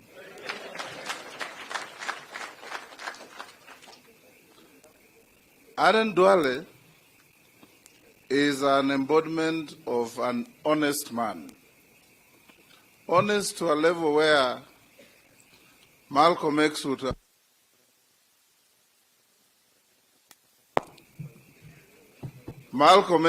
called him a house nigger. Because his level of loyalty to our current president is equitable to the house nigger who, when the boss is sick, says we are sick. That is Adan Duale for you. Because when he believed in a cause, he took it and ran with it. Your Excellency, perhaps you don't know, since we formed government, Adan Duale comes to my office once every week to sit and talk to me, and we compare notes, how things going. We must make this country move forward. Thank you, Adan Duale, for being there for many of us. And in writing your book and placing it before Kenyans, you've done a wonderful thing. After 3-4 years, write a second edition of your book, because there are some things that you'll remember you didn't give them enough detail, and so on and so forth. I don't want to say too many things, Your Excellency, but I want to say this. But Adan Duale, you've shown Kenyans that a good leader can step on the shoulders of others to rise but must also be ready to have his shoulders stood on by others to rise. And you've demonstrated that very well in your conduct, in your speeches, in your everything. I shared the views of Murkomen and Kindiki that you are a constant obstruction to the growth of devolution in this country when you are the majority leader in the National Assembly.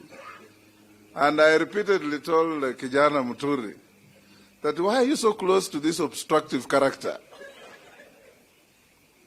But it is good to believe and do what your heart tells you. And I suspect even as you are a pious Muslim, you must have read a bit of the scriptures. Because in the Bible, a man called Judas Iscariot, after betraying Jesus, was so troubled by his conscience that he tried even to take back the money he had been bribed to betray Jesus. They refused to take back the money. He went and hanged himself. So you must have learned a lesson from there that when you betray people, you'll have such internal turmoil and a troubled conscience that whatever you do, wherever you go, you'll always be looking over your shoulder to see if there are some imaginary enemies following you. But I'm sure you sleep silently, quietly, without any such troubled conscience. Keep it up. Lastly, your angle that I defended did not finish paying my fees.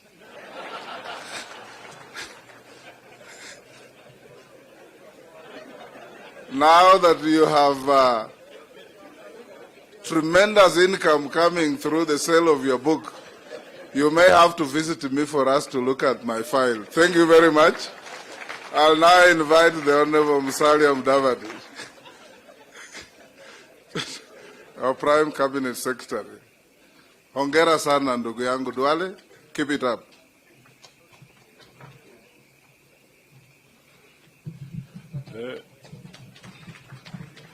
Huyu Papa wa Roma na lusungu yake. Your Excellency, the President, Dr. William Samoei Ruto, Deputy President Rigathi Gachagua, the man of the moment, the man of the hour, Sheikh Aden Duale. Very little Kiswahili has been spoken here, so I'll try and say something in Kiswahili. Pongezi, Sheikh Aden Duale, kwa kuweka rekodi ya ziara yako katika msitu wa siasa hadi wa leo. Katika huo msitu umeweka rekodi vile uliepa simba, ndovu, kifaru na kadhalika na fisi. Kwa hiyo tunasema pongezi kabisa kwa sababu umetupatia rekodi hiyo, na ni vizuri wenzetu pia watupatie rekodi yao tukienda mbele. But now let me just point out one or two things. I had a chance to also scan through the book, and there's a thread of courage. It takes a lot of courage to say the things you have said, but also to have gone through those things and you come out in one piece. You have been very frank. You have also shown that you have endured and you have the capacity to endure and to go through challenges without falling apart.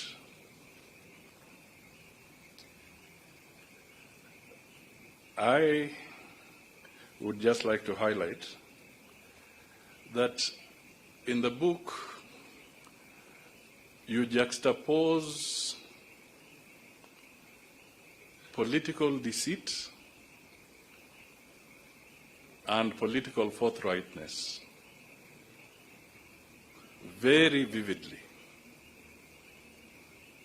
where one can see the bad side of politics and even the good side of politics.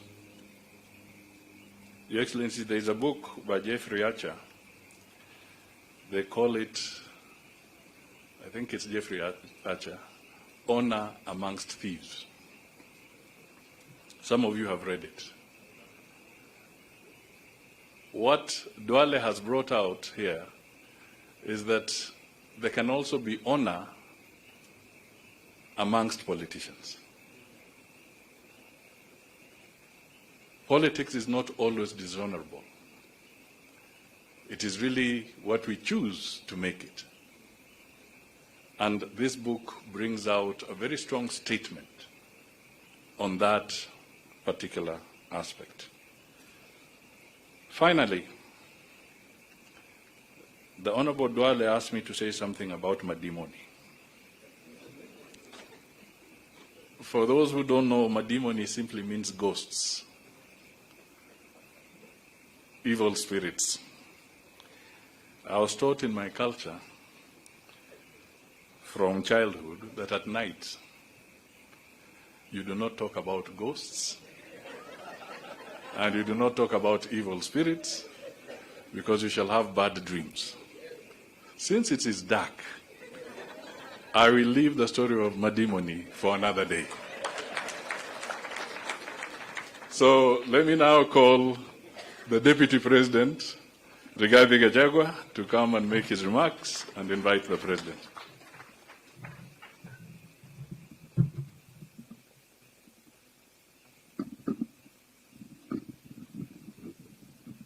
Kiongozi wetu, Your Excellency President William Ruto, the Prime Cabinet Secretary, the man of the moment, the Honorable Aden Duale, and all the good people gathered here this evening. Good evening.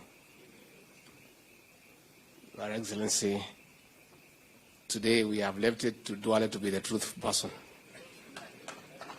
And we want to say that, Honorable Duale, you have done us proud, because putting to account for the record is good for this country. The people of this country for a long time have been very uncomfortable with the truth. Very uncomfortable. And this is a new beginning.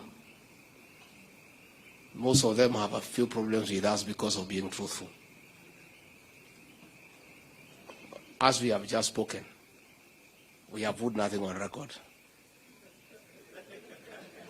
At least Honorable Duale has started putting it on record. It's the right thing to do.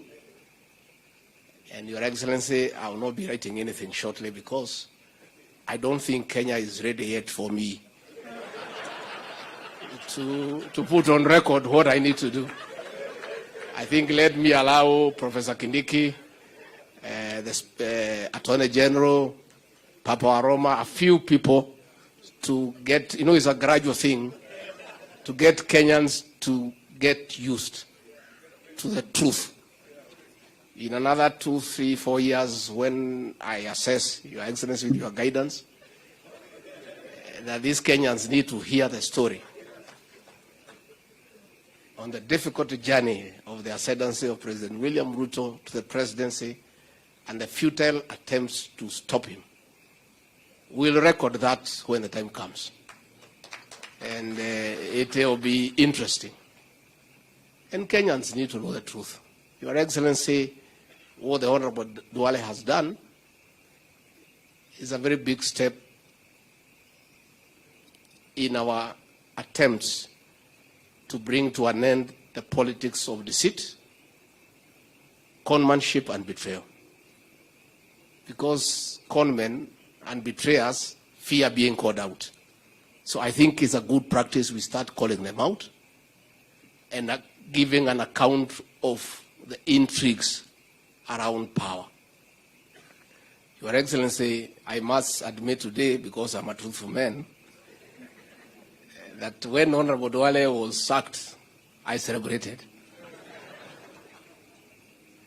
I may look a mischievous person for celebrating the sacking of Duale, but I had a good reason. Your Excellency, Honorable Duale was in our team, but he was not available because he was in Parliament. He was in the National Assembly pushing the agenda of Jubilee and President Uhuru Kenyatta. So when he was sacked, I was very happy because he was now available for us in matters strategy and in matters messaging. And we took advantage. You know, Kenyans hate betrayal. Kenyans hate people being treated unfairly. Kenyans knew the kind of work Aden Duale had done for the President, Kenyatta, and Jubilee, and were very unhappy the way he had been treated. So when we were going out with the President William Ruto, we would send vehicles to announce that in our entourage will be one Aden Duale. And Kenyans would turn up to listen to Aden Duale because they felt he had been treated unfairly. The same thing happened with Kithure Kindiki. When he was Deputy Speaker, he was not available to strategize for us. So when he was shown the door, the man was available 24/7.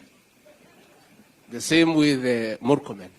So in a way, one of these days, when President Uhuru Kenyatta gets time and compassion to give me an audience, I'll thank him for chasing away these people.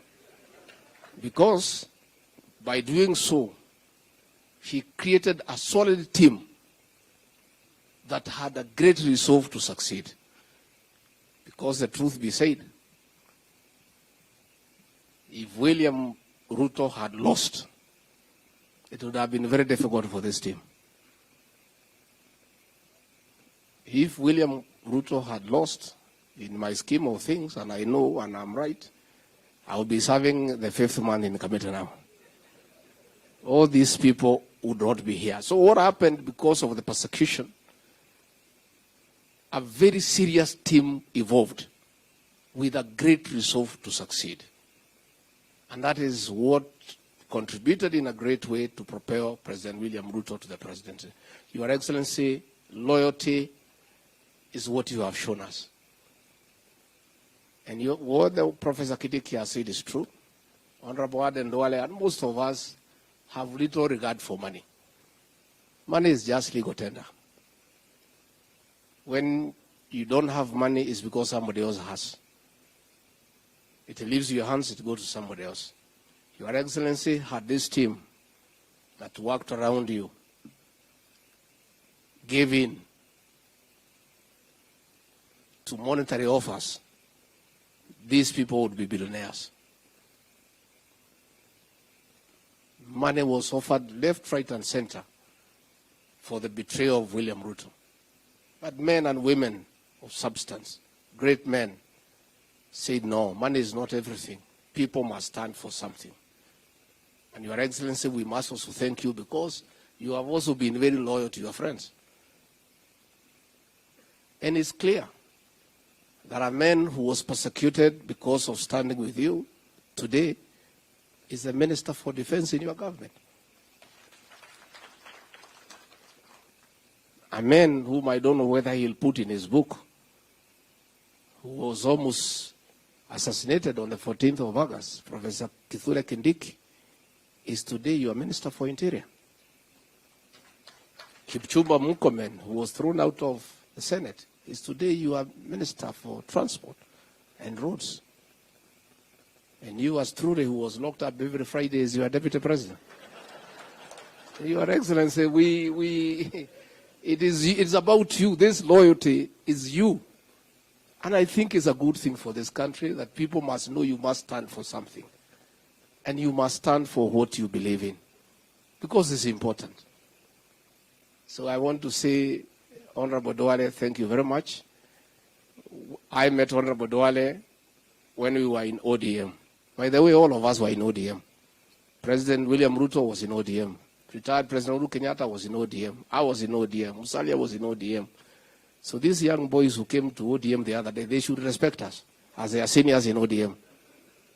And we developed a good relationship with the Honorable Duale.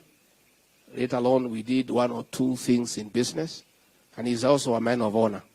If you do a business together, he'll do what you have agreed. Unless he changes, I don't think he can change now.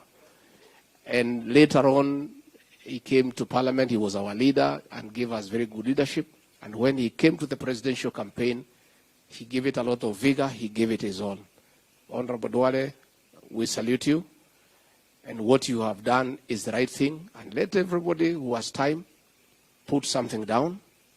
With my exception, let me wait a little bit for Kenyans to get used to truth. Then at the right time, we shall do what we need to do. With those very remarks, I want to request you to be upstanding and help me to usher in the 5th President of the Republic of Kenya, Mr. President. Thank you very much, Ricky. Asante sana. Tafadhali, let us take our seats. Thank you very much.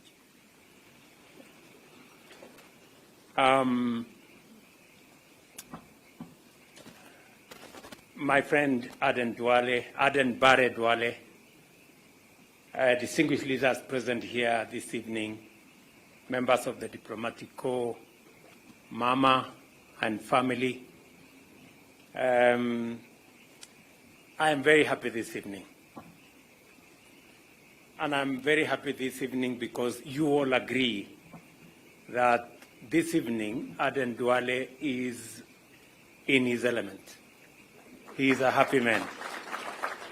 Because my friend Aden Duale is happy, I am very happy.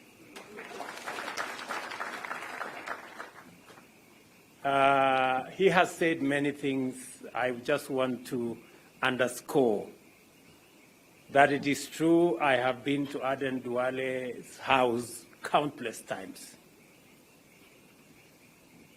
And it is true what he said, that all the time, whenever we are in his place, we are served tea and food. He already did not say that it's normally not done by him. It is done by this great lady, gracious lady. Thank you very much, Mama, for standing by my friend Aden Duale. I know you have been a pillar. You've always been there for us during the highs and the lows. And I am very happy that today you're here again to celebrate this moment with my friend.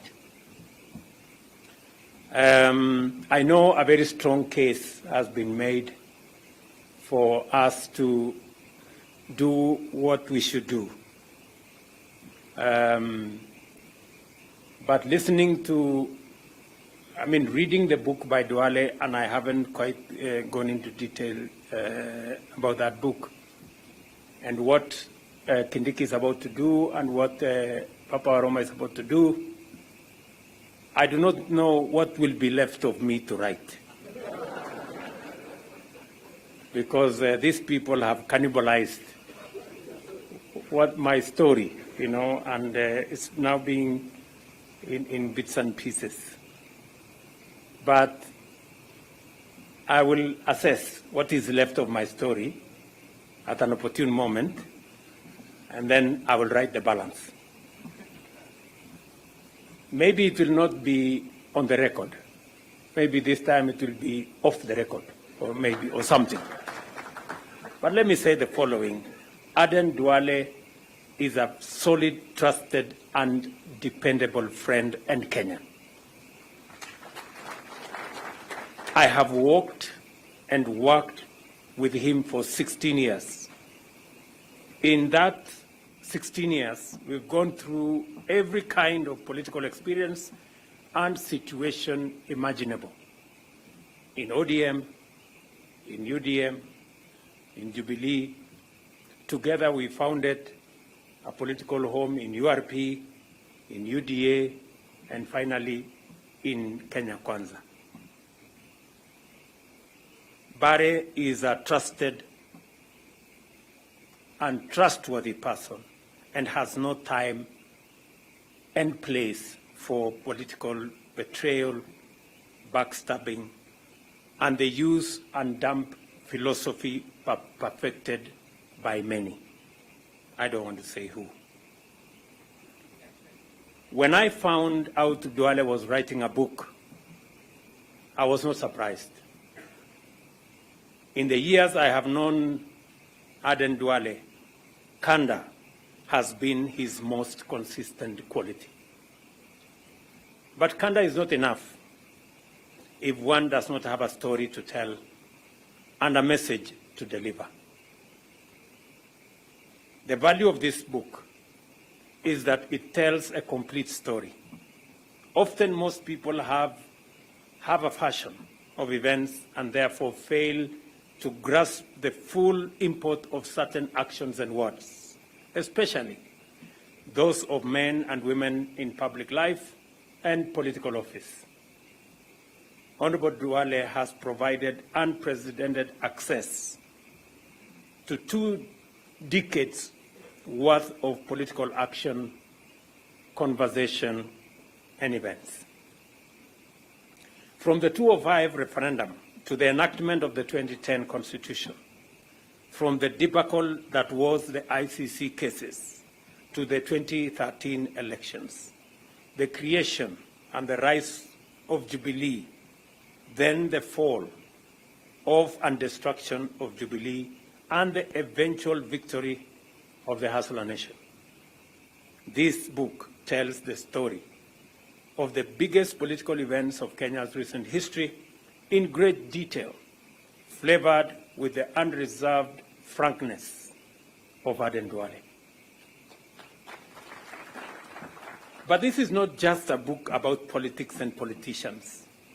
It's the story of a man and his life in public service, a story that is forged in the heat of Garissa town and a deep lifelong faith in Kenya and Allah. It is a story that is made possible by hard work and the desire to make a difference for your people and also for your country.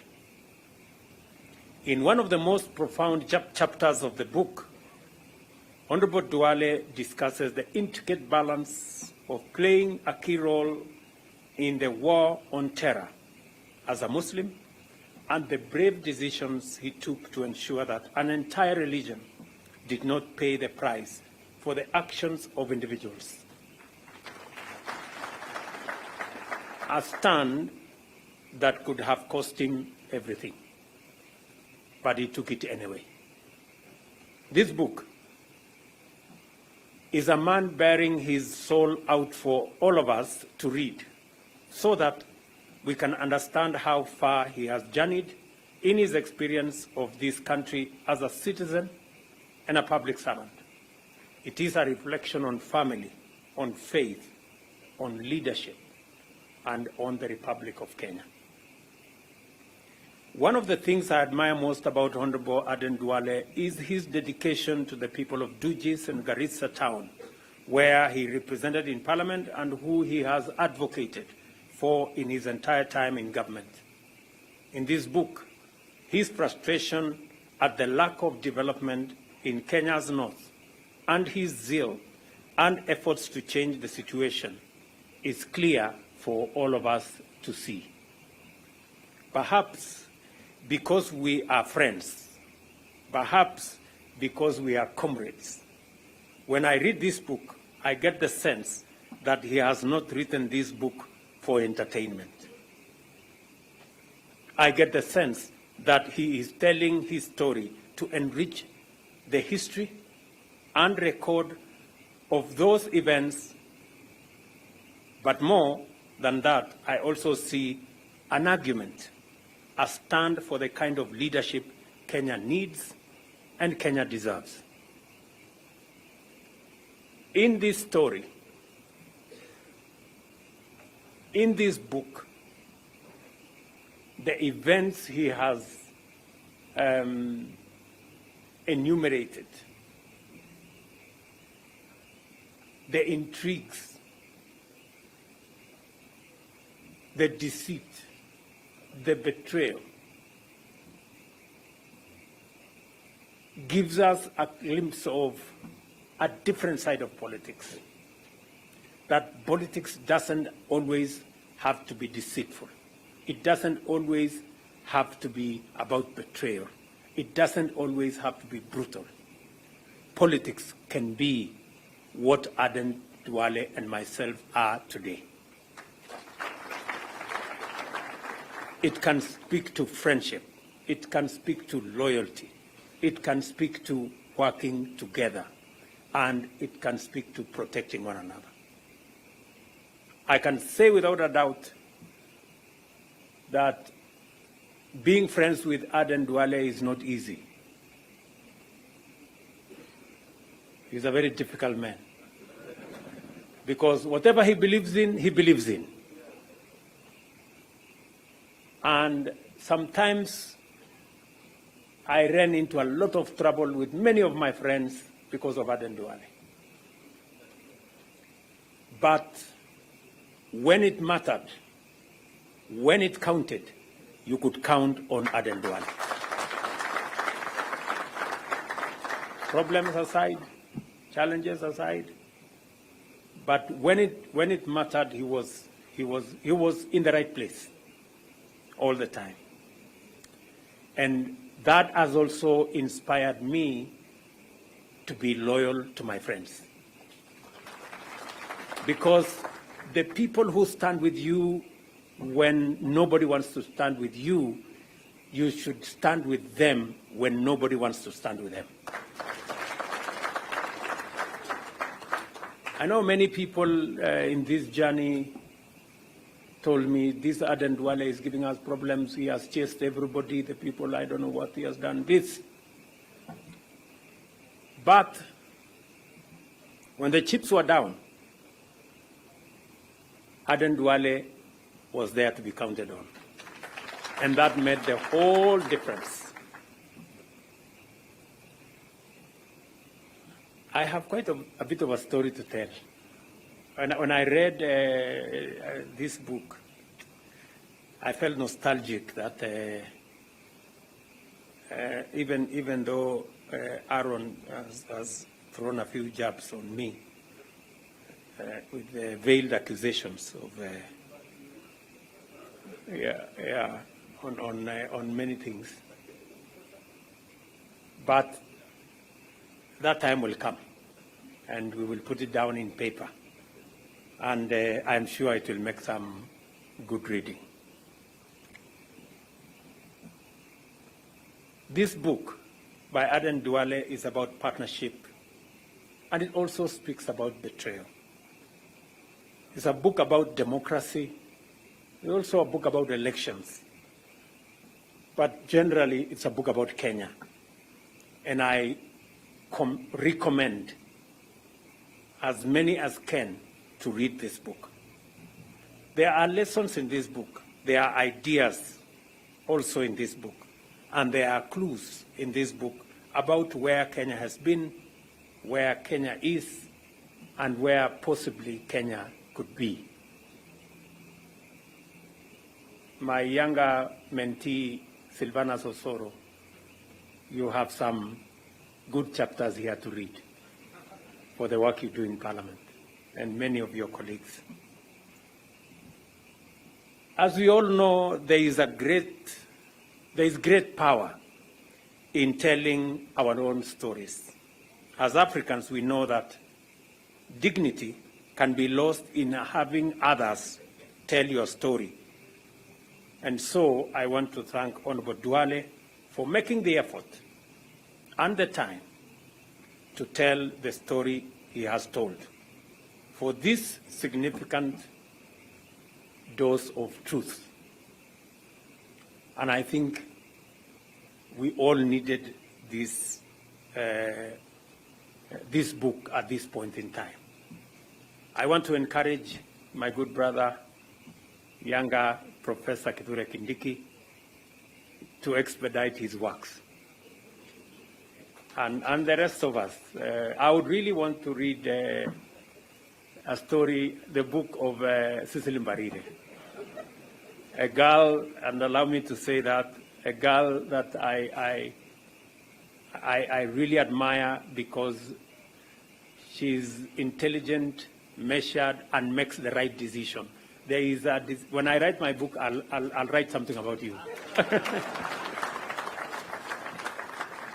You know, there was a moment you really surprised all of us.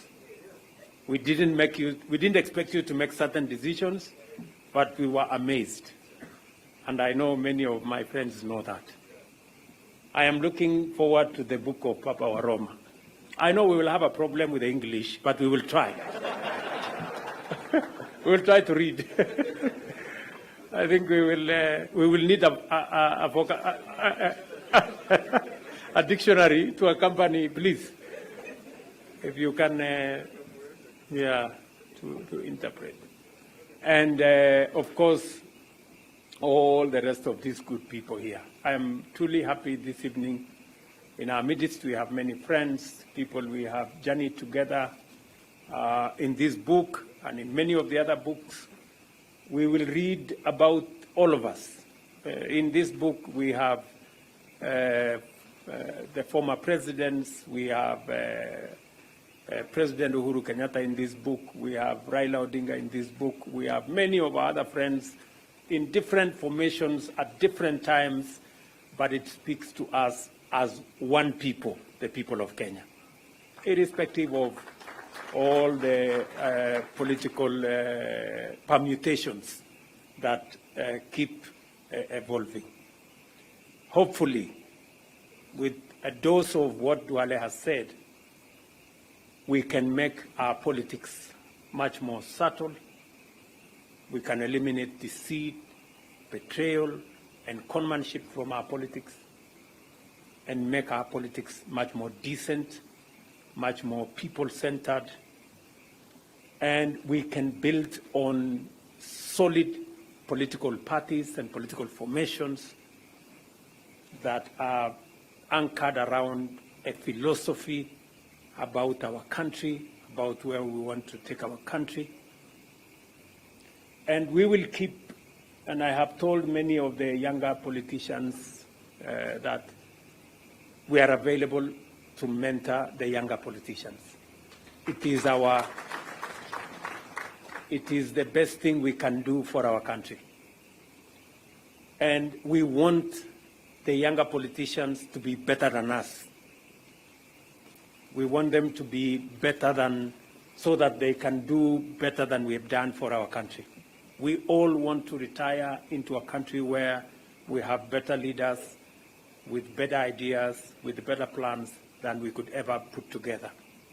That is our the heritage we can put in place, and part of it is what Duale has done, to write a book, so that apart from the mentorship we are giving these younger ones, they can also read, they can internalize, and they can learn, and we can have a better country. So again, I think it is a big challenge that Duale has placed on our doorsteps for us to also document what is good, what is not so good, our successes, our failures, our frustrations, our joys in a book, so that it can help others as they journey in our country, in leadership, and in every other sphere. So again, this evening, I'm truly, truly proud. Congratulations, Aden Bare Duale, my friend. You have taught me loyalty. You have learned from me loyalty. And we've all grown together as friends. And hopefully we can, the younger politicians can learn from us that loyalty pays. It's paid for me. I'm sure it's paid. We all know it has paid for Duale. It's good to be genuine about friendships. It's good to be loyal to friendship. And it's also good also to speak your mind when times calls for speaking your mind. And I don't want to say many things because I have good material for my book. Yeah, on many of these people sitting here and all the things that we've come through. And you agree with me that I have a very difficult team. Just imagine Isaac Ruto on one corner, very difficult person, very problematic. Aden Duale on another, very problematic. And somehow you have to figure out how all these people must be part of a team. It is quite something. But by the grace of God, we have always built a team. And of course, we are waiting for Rigiji to write the book about the truth. I think yours, we call it the truth.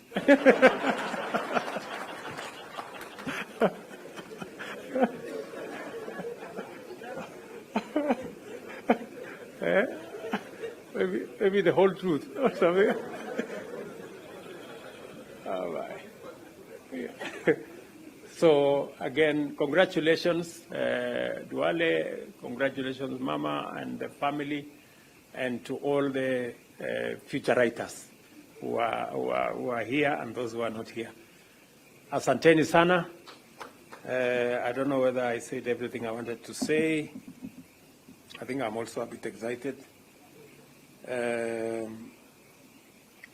I think I've said everything I wanted to say. So congratulations, asante sana.